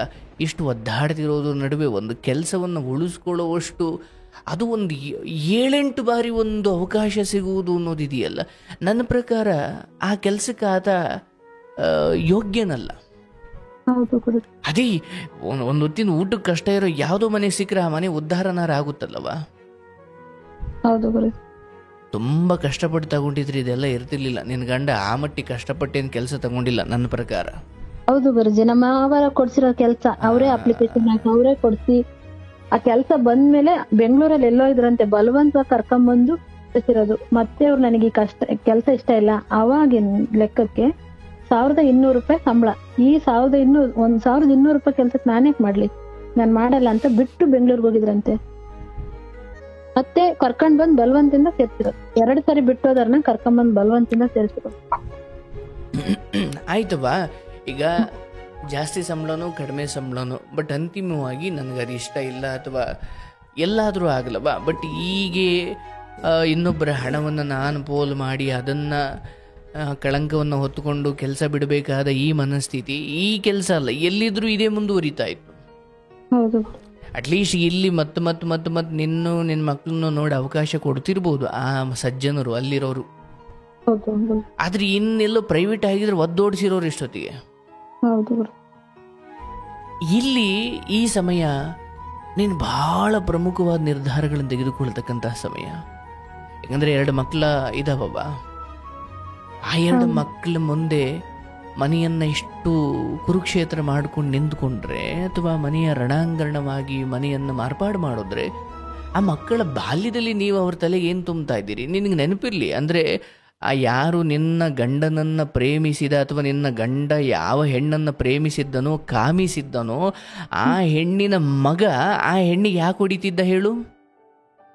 ಆ ಹೆಣ್ಣು ಅಂತಹ ಕೆಟ್ಟ ವಾತಾವರಣದಲ್ಲಿ ಮಕ್ಕಳನ್ನು ಬೆಳೆಸಿದ್ಲು, ಹೌದಲ್ವಾ? ಅವಳು ಕೇರಳ ಕೊಡೋಕ್ಕಿಂತ ಮುಂಚೆ ಮಕ್ಕಳೇ ಹೊಡಿತಿದ್ಲು ಅವನಿಗೆ ಅಂತ ಹೇಳುದಲ್ವಾ? ಅಂದ್ರೆ ಆ ವಾತಾವರಣ ತಾನೇ 16 ವರ್ಷದ ಮಗ ತಾಯಿ ಮೇಲೆ ಕೈ ಮಾಡೋ ತರ ಮಾಡಿದ್ದು. ಹೆಚ್ಚು ಕಡಿಮೆ ನೀವು ಅದೇ ವಾತಾವರಣ ಕೊಡುತ್ತಿದ್ದೀರಿ, ಅದರ ಫಲವನ್ನು ಇಡೀ ಮನೆ ಅನುಭವಿಸುತ್ತೆ ಭವಿಷ್ಯದಲ್ಲಿ. ಆದ್ರೊಬ್ಳು ತಾಯಿಯಾಗಿ ನೀನು ಎಚ್ಚೆತ್ತುಕೊಂಡು ಈ ಸಮಯದಲ್ಲಿ ಅತ್ತೆ ನೋಡಿದ್ರಿಂತವ್ರು, ಮಾವ ನೋಡಿದ್ರಿಂತವ್ರು, ಇಲ್ಲಿ ಯಾರು ಬುದ್ಧಿ ಹೇಳೋರು, ಇಲ್ಲಿ ಯಾಕೆ ಬುದ್ಧಿ ಹೇಳೋಗಿ ಯಾರೂ ನೆಟ್ಗಿಲ್ಲ ಅಲ್ಲಿ. ಯಾಕಂದ್ರೆ ಒಂದು ಇಡೀ ಮನೆಯವರು ಒಟ್ಟಿಗೆ ಕೂತು ಕುಡಿಯುವಷ್ಟಿದ್ದಾರೆ ಅಂದ್ರೆ ಅಲ್ಲಿ ಸಂಸ್ಕಾರದ ಪ್ರತಿಷ್ಠಾಪನೆ ಬಹಳ ಅನಾದಿ ಕಾಲದಿಂದ ಅಲ್ಲಿ ಆಗೇ ಇಲ್ಲ.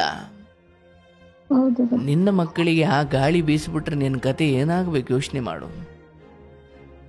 ಹಾಗಾಗಿ ಇಲ್ಲಿ ನಿನ್ನ ತಂದೆ ತಾಯಿ ಸಾಕ್ತಿದ್ದಾರೆ, ನಿನ್ನ ತಂದೆ ತಾಯಿ ನಿಮ್ಮ ಬೇಕು ಬೇಡಗಳನ್ನು ನಿರ್ವಹಿಸ್ತಿದ್ದಾರೆ ಸರಿ. ಬಟ್ ಅದನ್ನು ತುಂಬ ನಾನು ಮುಂದುವರಿಸ್ಕೊಂಡು ಅದನ್ನೇ ನಂಚ್ಕೊಂಡು ಮುಂದೆ ಹೋಗೋದು, ನಾಳೆ ಒಂದು ಮಾತು ಬರುತ್ತೆ, ಯಾಕೆ ಬೇಕು? ಅದಕ್ಕೆ ನೀನೇನು ಮಾಡ್ತೀಯ? ಮಗನ ಹಾಸ್ಟೆಲ್ ಬಿಡ್ತೀಯೋ, ಮಗಳನ್ನ ಎಲ್ಲಿ ಬಿಡ್ತೀಯೋ? ನೀನೊಂದು ಕೆಲ್ಸಕ್ಕೆ ಹೋಗಿ ನೀನು ಸಪ್ರೇಟ್ ಇದ್ದು ನಿನ್ನ ಬದುಕನ್ನು ಈಗ ಒಂದು ಹಂತಕ್ಕೆ ಇನ್ನೂ ಒಂದಷ್ಟು ವರ್ಷ ಅಪ್ಪ ಅಮ್ಮನಿಂದ ನೆರವು ತಗೋ, ತೊಂದರೆ ಇಲ್ಲ. ಬಟ್ ಈಗ ನೀನಿಲ್ಲಿ ಕಂಪ್ಲೇಂಟ್ಗಳು ಹೇಳಿಕೊಂಡು ನೀನು ಇವ್ರನ್ನ ದೂಷಿಸ್ಕೊಂಡು ಕೂತ್ಕೊಂಡ್ರೆ ನಾಳೆ ಬೇಡ ತಿನ್ಬೇಕಾಗುತ್ತೆ. ಯಾಕಂದ್ರೆ ಹೋಗ್ತಾ ಹೋಗ್ತಾ ಹೋಗ್ತಾ ಏನು ವಯಸ್ಸು ಬರಲ್ಲವಾ, ವಯಸ್ಸಾಗುತ್ತೆ.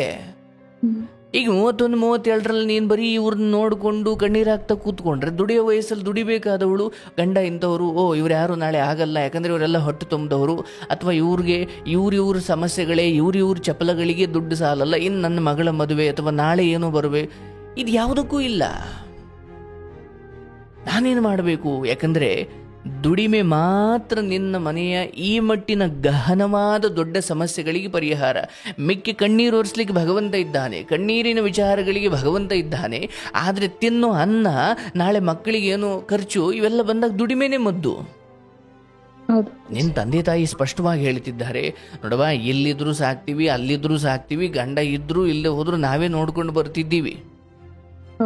ಹೀಗಿರ್ಬೇಕಾದ್ರೆ ನೀನು ಮಗಳನ್ನೆಲ್ಲ ಬಿಡು, ಸಾಧ್ಯವಾದರೆ ಮಗುವೂ ಹಾಸ್ಟೆಲಲ್ಲಿ ಬಿಡು, ಇಲ್ಲ ನೀನೇ ಅವನ ಕಾಲೇಜ್ ಸ್ಕೂಲ್ಗೆ ಹೋಗಿ ಬರೋವಷ್ಟರಲ್ಲಿ ನೀನೊಂದೇನೋ ಕೆಲಸ ಮಾಡ್ಬೋದಾ? ಈ ಸಮಯದಲ್ಲವ ನಿನ್ನ ದಿವಸಕ್ಕೆ 5 ರೂಪಾಯಿ ದುಡಿ, 50 ರೂಪಾಯಿ ದುಡಿ. ನಿನ್ನ ಸ್ವಾವಲಂಬನೆಯ ಬದುಕು, ನಿನ್ನ ದುಡಿಮೆಯ ಬದುಕು ಇವರೆಲ್ಲ ಅಂದರೆ ನಿನ್ನ ಗಂಡ ಬದಲಾಗ್ತಾನ? ಖಂಡಿತ ಇಲ್ಲ. ಈ ಮಾತನ್ನು ನೆನ್ಪಿಟ್ಕೊ ನೀನು. ನಾನು ಹೇಳ್ತಾ ಇದ್ದೀನಿ, ಇದು ಸಾಧ್ಯವೇ ಇಲ್ಲ. ಎಲ್ಲಿಯವರೆಗೂ ನೀನು ಈ ಕಡೆಯಿಂದ ಶಿಕ್ಷೆ ಕೊಟ್ಟರೆ ಮದ್ದಚ್ಚಲಿಕ್ಕೆ ಅಲ್ಲೊಂದು ಮನೆ ಇದೆ ಅಂದಾಗ ಅದು ಸರಿ ಹೋಗೋದಲ್ಲ. ಹೌದು ಗುರುಜಿ. ನೀನಿಲ್ಲಿ ಬರೆ ಹಾಕಿದ್ರೆ ಅಲ್ಲಿ ಹೋಗಲ್ಲ ಔಷಧಿ ಕೊಡೋರು ಒಬ್ರು ಇದ್ದಾರೆ ಅಂದರೆ ಶಿಕ್ಷೆಯ ತೀರಾ ಆಳವಾದ ಪ್ರಭಾವ ಅವರಿಗೆ ಬೀಳಲಿಕ್ಕಿಲ್ಲ. ಈಗ ಇಲ್ಲಿ ಕೊಲೆ ಮಾಡಿದವನಿಗೆ ಜೈಲಿಗೆ ಹಾಕಿದ ಮೇಲೆ ಅಲ್ಲೂ ಕೂಡ ಭೋಗ ವೈಭೋಗ ಸಿಗುತ್ತೆ ಅನ್ನೋದಾದ್ರೆ ಅವನ ಪರಿವರ್ತನೆ ಆಗ್ಲಿಕ್ಕೆ ಅಲ್ಲಿ ಕಷ್ಟವೇ ಇಲ್ಲ ಅಂದ್ರೆ ಪರಿವರ್ತನೆ ಇಲ್ಲಿ ಬಂತು. ಯಾಕಂದ್ರೆ ಹೊರಗಡೆಗಿಂತ ಜೈಲಲ್ಲೇ ಇನ್ನೂ ಚೆನ್ನಾಗಿ ನೋಡ್ಕೊಳ್ತಾರೆ ಅನ್ನೋದಾದ್ರೆ ಅಲ್ಲಿ ಕೈದಿಯ ಮನಪರಿವರ್ತನೆಗೆ ಜಾಗವೇ ಇಲ್ಲ.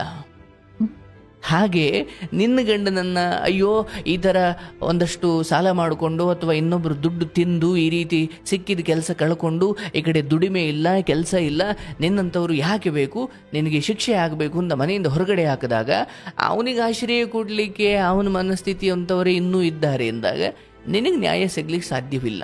ನೀನು ಆ ಗೌರ್ಮೆಂಟ್ ಜಾಬು, ಸಂಬಳ, ಅವರ ಅಪ್ಪ ಅಮ್ಮ ಇದ್ಯಾವುದನ್ನು ನಂಬ್ಕೊಳ್ಬೇಡ. ನಿನಗಿರೋದು 2 ಮಕ್ಕಳು, ಪೂಜ್ಯ ತಂದೆ ತಾಯಿಗಳು. ಬಹುಶಃ ಅವ್ರ ಕೈ ಬಿಟ್ಬಿಟ್ಟಿದ್ರೆ ಇಷ್ಟೊತ್ತು ನೀವು ಇರ್ತಾನೆ ಇರಲಿಲ್ಲ ನೀವು ಯಾರು. ಹೌದು ಗುರುಜಿ. ಅಂದ್ರೆ ನನಗೆ ಈಗ ಆಶ್ಚರ್ಯ ಅನಿಸುತ್ತೆ. ಇವತ್ತಿಗೆ ನನ್ನ ಪ್ರಾಣ ಕೊಟ್ಟು ನೋಡ್ಕೊಳ್ತೀನಿ ಅಂದ್ರೆ ಗಂಡು ಮಕ್ಳಿಗೆ ಮದುವೆ ಆಗ್ಲಿಕ್ಕೆ ಹೆಣ್ಣು ಸಿಗ್ತಿಲ್ಲವಾ? ಹೌದು ಗುರುಜಿ. ಜಾಬ್ ಬಿಟ್ಬಿಡು. ನನ್ನ ಹೆಂಡತಿಯನ್ನ, ನನ್ನ ಪಾಲಿಗೆ ಬಂದ ಹೆಂಡತಿಯನ್ನ ನಾನು ದೇವತೆ ಥರ ನೋಡ್ಕೊಳ್ತೀನಿ. ಏನು ಭಿಕ್ಷೆ ಬೇಡಿ ಆದರೂ, ನಾನು ಕಷ್ಟಪಟ್ಟಾದರೂ, ಅಥವಾ ನಾನು ಬೆವರು ಸುರಿಸಿ ನಾನು ಆ ಹೆಣ್ಮಕ್ಳನ್ನ ನೋಡ್ಕೊಳ್ತೀನಿ ಅನ್ನೋರಿಗೆ ಹೆಣ್ಣು ಸಿಗಲ್ಲ. ಇಲ್ಲಿ ನೋಡಿ ಹೆಂಗಿದೆ ಕತೆ. ಮನೆಯ ಮಗನಿಗೆ ಮದುವೆ ಮಾಡಬೇಕು ಮಾಡಬಾರ್ದು, ಅದು ಮದುವೆ ಮಾಡಿ 2 ಮಕ್ಕಳಾದ್ಮೇಲೆಲ್ಲ ಹೇಳೋದದು. ಹಾಗಾಗಿ ಇಲ್ಲಿ ನಿನ್ನ ಮುಂದಿರುವ ಬಹಳ ದೊಡ್ಡ ಜವಾಬ್ದಾರಿ ಈ ಕೆಟ್ಟ ಮನಸ್ಥಿತಿಗಳು ಅಥವಾ ಈ ಚಟದ ಮನಸ್ಥಿತಿಗಳು ನಿನ್ನ ಮಕ್ಕಳಿಗೆ ಹರಿಯದ ಹಾಗೆ ನೋಡಿಕೊಂಡ್ರೆ ಸಾಕು. ಹಣದ ವಿಚಾರದಲ್ಲಿ ಮುಂದೆ ಆಗುತ್ತವ, ಅದೇನು ಹೆಚ್ಚು ಸಮಯ ಬೇಕಿಲ್ಲ. ಭಗವಂತ ಕಂಡುಬಿಟ್ರೆ ಅದೆಷ್ಟು ಸಮಯ. ತಿನ್ನೋಕೊಂಡಕ್ಕೇನು ತೊಂದರೆ ಇಲ್ಲ. ಆದರೆ ಮನೆಯ ಸಂತಾನಗಳು ಎಂತಹ ವಾತಾವರಣದಲ್ಲಿ ಬೆಳೀತವೆ ಅನ್ನೋದು ಬಹಳ ಮುಖ್ಯ. ಒಬ್ಬ ತಾಯಿಯಾಗಿ ನನ್ನ ಮಕ್ಕಳಿಗೆ ಕೊಡಬಹುದಾದ ಅತಿಶ್ರೇಷ್ಠ ಉಡುಗೊರೆ ಅನ್ನೋದಾದರೆ ಒಂದು ಗೌರವಯುತವಾದ ಒಂದು ಶ್ರದ್ಧಾ, ಭಕ್ತಿ ಹಾಗೂ ಶಿಸ್ತಿನ ವಾತಾವರಣದಲ್ಲಿ ಬೆಳೆಸೋದು. ಈಗ ನೀವು ಹಿಂಗೆ ಆಡೋದು ನೋಡಿ ಮಕ್ಕಳಿಗೆ ಏನು ಅರ್ಥ ಆಗಲ್ಲ ಅಂತ ಇಲ್ಲ. ನೀನು ಚಿಕ್ಕ ಮಗ 13 ವರ್ಷದವನಿಗೂ ಅರ್ಥ ಆಗುತ್ತೆ, ನೀನು ದೊಡ್ಡ ಮಗಳಿಗೂ ಅರ್ಥವಾಗುತ್ತೆ. ಅವರು ಕೂಡ ಒಂದು ಹಂತ ಆದಮೇಲೆ ಹಠ ಮಾಡ್ಲಿಕ್ಕೆ ಶುರು ಮಾಡ್ಬೋದು. ಅಂದರೆ ಹಂಗೆ ಆಗೋದು ಬೇಡ, ವಾತಾವರಣಗಳು ಅಂತ ಹಂಗೆ ಮಾಡಿಬಿಡ್ತಾವವ. ನೀನು ಮೊದಲು ಈತನನ್ನು ಮತ್ ಸೇರಿಸೋದು, ನೀನಿನ್ನೂ 50 ಸಾರಿ ಸೇರಿಸಿದ್ರು ಅಥವಾ 50 ಸಾರಿನೂ ಇದೇ ತಪ್ಪು ಮಾಡ್ತಂತಾಯಿ. ಯಾಕಂದರೆ ಚಪಲ ಅಥವಾ ಚಟ ಯಾವುದು ತನಗೆ ಬಂದ ಸಂಬಳವನ್ನು 1 ರೂಪಾಯಿ ಮನೆ ಕೊಡೋಕೆ ಆಗದೇ ಇರೋ ಸ್ಥಿತಿಗೆ ತೆಗೆದುಕೊಂಡು ಹೋಗಿದೆಯೋ ಅದೇ ಚಪಲ. ಅದು ಈತನನ್ನು ಸರಿ ಹೋಗ್ಲಿಕ್ಕೆ ಬಿಡಲ್ಲ. ಅದು ಬಹಳ ಮುಂದೆ ಹೋಗ್ಬಿಟ್ಟಿದೆ. ನೀನು ಗಂಡನನ್ನು ಬಿಟ್ಟು ಬಿಡು ಅಂತ ಹೇಳ್ತಾ ಇಲ್ಲ, ಬಟ್ ನಂಬಿಕೊಂಡು ಜೀವನ ಮಾಡಬೇಡ. ನಾಳೆ ಸರಿ ಹೋಗ್ಬಿಡ್ತಾನೆ, ನಾಳೆ ಎಲ್ಲ ಸರಿ ಹೋಗ್ಬಿಡುತ್ತೆ. ಇಲ್ಲಪ್ಪ, ನಿನ್ನ ಮಕ್ಕಳಿಗೆ ಒಳ್ಳೆ ಶಿಕ್ಷಣ ಕೊಡಿಸೋದು ಆಯಿತು. ನನ್ನ ಪಾಲಿಗೆ ಏನು ಬರಬೇಕು ಅದು ಬಂದಿದೆ. ಈಗ ನಾನು ಅವ್ರ ಜೀವನ ಎಲ್ಲ ಚೆನ್ನಾಗಿದೆ, ನನ್ನ ಜೀವನ ಹಿಂಗಾಯ್ತಲ್ಲಪ್ಪ ಅಂತ ಕೊರಗ್ತಾ ಕೂತ್ಕೊಂಡ್ರೆ ಈಗ ಆಗಲ್ಲ. ನಿನ್ನ ಪಾಲಿಗೆ ಬಂದಿದೆ, ಗಂಡ ಮಕ್ಕಳು ಬಂಧು ಬಳಗ ಯಾವುದು ನಿನ್ನ ಪಾಲಿಗೆ ಬರಬೇಕು ಬಂದಿದೆ. ಅದರಿಂದ ಒಳ್ಳೆಯದನ್ನು ಅನುಭವಿಸಿದ್ದೀಯಾ, ಸುಖವೂ ಉಂಟು, ಈಗ ನೋಡಿದ್ರೆ ದುಃಖವೂ ಉಂಟು. ಈಗ ಸಿಕ್ಕಿರುವುದನ್ನು ಬೈತಾ ಕೂತ್ರೆ ಪ್ರಯೋಜನ ಇಲ್ಲ. ಅಥವಾ ಇನ್ಯಾರದೋ ಭಾಗ್ಯವನ್ನು ನೆನಪು ಮಾಡಿಕೊಂಡು ನನ್ನ ದೌರ್ಭಾಗ್ಯವನ್ನು ಶಪಿಸಿಕೊಳ್ಳುವ ಸಮಯವೂ ಇದಲ್ಲ. ತಾಯಿಯಾಗಿ ನಿನ್ನ ಮುಂದಿರೋ ಜವಾಬ್ದಾರಿ ಮನೆಯಲ್ಲಿ ಇರೋ ಮಕ್ಕಳಿಗೆ ಸಂಸ್ಕಾರ ಬೇಕು. ಆ ಮಕ್ಕಳು ದೊಡ್ಡವರಾಗಿ 20-25ಕ್ಕೆ ಬಂದಾಗಲೂ ಅಯ್ಯೋ ನಮ್ಮಮ್ಮ ಎಷ್ಟು ಕಷ್ಟಪಟ್ಟು, ನಮ್ಮ ತಂದೆ ಈ ರೀತಿಯ ಬೇಜವಾಬ್ದಾರಿ ಮನುಷ್ಯ ಆದರೂ ಕೂಡ ನಮ್ಮಮ್ಮ ಎಷ್ಟು ಕಷ್ಟಪಟ್ಟು ನಮ್ಮನ್ನು ಇಷ್ಟೆಲ್ಲ ಕಾಪಾಡಿಕೊಂಡು ಬಂದ್ಲು, ಪಾಪ ನಮ್ಮ ಅಜ್ಜಿ ತಾತ ನಮ್ಮನ್ನು ಚೆನ್ನಾಗಿ ನೋಡಿಕೊಂಡ್ರು ಅಂದರೆ ಅವರು ದೊಡ್ಡವರಾಗಿ ಹೊರಗಡೆ ಕಾಲೇಜ್ಗೆ ಹೋಗಿ ಮತ್ತೆ ಬೆಳಗ್ಗೆ ಓದೋರು ಮತ್ತೆ ಅದೇ ಶುದ್ಧ ರೀತಿಯಲ್ಲಿ ಮನೆಗೆ ಬರೋ ಮಕ್ಕಳಾಗ್ಬಿಟ್ರೆ ನಿನ್ನ ಮನೆ ಭಾಗ್ಯ ಅದು ಇವತ್ತಿಗೆ. ಇವತ್ತು ನಾನು ಆಗಾಗ ನಮ್ಮ ತಾಯಿಯನ್ನು ನೆನಪು ಮಾಡ್ಕೊಳ್ತಾ ಇರ್ತೀನಿ. ಯಾಕಂದರೆ ಅವ್ರ ತ್ಯಾಗ ನಮಗೆಲ್ಲ ನೆನಪಿದೆ, ಅಥವಾ ನಾವೆಲ್ಲ ಅದನ್ನು ನೋಡಿದ್ದೀವಿ. ಅಥವಾ ಬಹುಶಃ ಇವತ್ತು ನಾನೊಬ್ಬ 26 ವರ್ಷದ ಹುಡುಗನಾಗಿ ನಾನು ನನ್ನ ತಾಯಿಯನ್ನು ಸ್ಮರಣೆ ಆಗಾಗ ಯಾಕೆ ಮಾಡಿದೆ, ಹಾಗೆ ನಮ್ಮನ್ನು ಬದುಕಿಸಿದ್ರು, ಅಥವಾ ಹಾಗೆ ನಮ್ಮ ಅಜ್ಜಿ ತಾತ ನಮ್ಮನ್ನು ಕಾಪಾಡಿಕೊಂಡು ಬಂದರು ಅಂದರೆ ದುಡಿತೀನವ, ತೊಂದರೆ ಇಲ್ಲ. ಅದು ದುಡ್ಡನ್ನ 60 ವರ್ಷದ ಮುದುಕನು ದುಡಿತಾನೆ, ಹೌದು ಇವತ್ತಿಗೆ ಹಿಂಗೆ ಗಂಡ ಕುಡುಕ, ಈ ಕಡೆ ಹೇಳೋರು ಕೇಳೋರು ಯಾರೂ ಇಲ್ಲ. ಮನೆಯ ಮಕ್ಕಳು ದಾರಿ ತಪ್ಪಿದಾಗ ನಿನ್ನ ಮನೆಗೆ ಎಕರೆಗಟ್ಲೆ ಆಸ್ತಿ ಇದ್ರು ಕೂಡ ಮಕ್ಕಳು ಸರಿ ಇಲ್ಲ ಅಂದಾಗ ಎಕರೆಗಟ್ಲೆ ಆಸ್ತಿ ಮಣ್ಣು ತಿಂತೀಯ. ಹಾಗಾಗಿ ನಿಮ್ಮ ಮುಂದಿರೋ ದೊಡ್ಡ ಜವಾಬ್ದಾರಿ ಅಂದ್ರೆ ಗಂಡನಿಗೆ ಮತ್ತೆ ಕೆಲ್ಸಕ್ಕೆ ಸೇರಿಸೋದಲ್ಲ, ಮಕ್ಕಳನ್ನ ನಿನ್ನ ತಾಯಿ ಮನೇಲಿ ಬಿಡೋದ್ರಿಂದ ಆಕೆ ಒಳ್ಳೆ ಸೇಫ್ ಆದ ಜಾಗದಲ್ಲಿ ಇರ್ತಾಳೆ ಒಂದು. ಬಟ್ ಒಳ್ಳೆಯವ್ರು ಹಿಂದೆ ಮುಂದೆ ಸುತ್ತೋದು ಮಕ್ಕಳಿಗೆ ಒಳ್ಳೇದೇ ಅದು. ಹಾಗಾಗಿ ನೀನು ಯೋಚನೆ ಮಾಡು, ಇಲ್ಲೇ ಇದ್ದೀಯ ಅಥವಾ ನಿನ್ನ ತವ್ರ ಮನೆಯವರು ಅಥವಾ ನಿನ್ನ ತವ್ರ ಮನೆಯ ಕಡೆಯವರು ಕೊಟ್ಟಿರುವ ಆ ಜಾಗಕ್ಕೆ ಹೋಗ್ತೀಯ. ಬಟ್ ಎಲ್ಲಿ ಹೋದರೂ ನಿನ್ನ ದುಡಿಮೆ ಮಾಡದೆ ನೀನು ಇವನೇ ಹೇಳ್ಕೊಂಡು ಕೂತ್ಕೊಂಡ್ರೆ ನಿನ್ನ ಜೀವನ ಬಹಳ ಕಷ್ಟದ ದಿನಕ್ಕೆ ಬಂದ್ಬಿಡುತ್ತೆ. ಏನೋ ಅಪ್ಪ ಅಮ್ಮ ಇದಾರೆ ಕೊಡ್ತಾವ್ರವ, ಯಾವಾಗ ಏನ್ ನಡೆಯುತ್ತೋ ನಿನಗೆ ಗೊತ್ತಾ? ಗುರುಜಿ ನಮ್ ತಂದೆಯವ್ರು ಹೇಳ್ತಾರೆ, ಗುರುಜಿ ನೀನ್ ಬಾರಮ್ಮ, ನೀನ್ ಎದುರು ಬೇಡ, ನೀನ್ ಒಬ್ಳೇ ಇರ್ತೀನಿ ಅಂತೇಳಿ, ಬಾ ನೀನು, ನಾವಿರ್ತೀವಿ ನಿನ್ ಜೊತೆಗೆ, ನಿಮ್ ಜೊತೆಗೆ ಬೇಡ ಅಂತ ಹೇಳ್ತಿಲ್ಲ, ವಿಶ್ವಾಸಕ್ಕೆ ತಗೋ. ಬಟ್ ಎಲ್ಲಿ ಹೋದ್ರು ತುಂಬಾ ದೂರ ಇರೋದ್ರಿಂದ ಅವ್ರಿಗೂ ನೀನು ಪ್ರಿಯಳಾಗಿದ್ದೀಯವ, ತುಂಬಾ ಹತ್ರ ಹೋದ್ರೆ ಅಲ್ಲೂ ನೀನ್ ಕಷ್ಟವೇ ಆಗ್ತೀಯ. ಅರ್ಥ ಮಾಡ್ಕೊ. ಅದ್ ನೀನು ಅಂತ ಅಲ್ಲ, ಎಲ್ಲಾರ ಬದುಕು ಅಷ್ಟೇ. ಸಂಬಂಧಗಳಿಂದ ತುಂಬಾ ದೂರನೂ ಇರಬಾರ್ದು, ತುಂಬಾ ಹತ್ರನೂ ಇರಬಾರ್ದು. ತುಂಬಾ ದೂರ ಇದ್ರೆ ಮರ್ತು ಬಿಡ್ತಾರೆ, ತುಂಬಾ ಹತ್ರ ಇದ್ರೆ ಕಾಲ್ ಕಸ ಆಗ್ಬಿಡ್ತೀರಾ. ಹಾಗಾಗಿ 2 ಮಕ್ಳು ತಾಯಿ ಆಗಿದ್ದೀಯ, ಇವೆಲ್ಲ ನೋಡಿದ್ದೀಯ. ಆಯ್ತಪ್ಪ, ಗಂಡನ ಹಣೆ ಬರ, ಆತ ಇದ್ದುಕೊಂಡಂಗೆ ಇರ್ಲಿ, ಎಷ್ಟು ದಿನ ಏನೋ ಸರಿ ಮಾಡೋಣ ಅಂತ ಅಂದ್ಕೊಂಡೆ, ಮೇಲಿಂದ ಮೇಲೆ ಪ್ರಯತ್ನ ಮಾಡಿದೆ.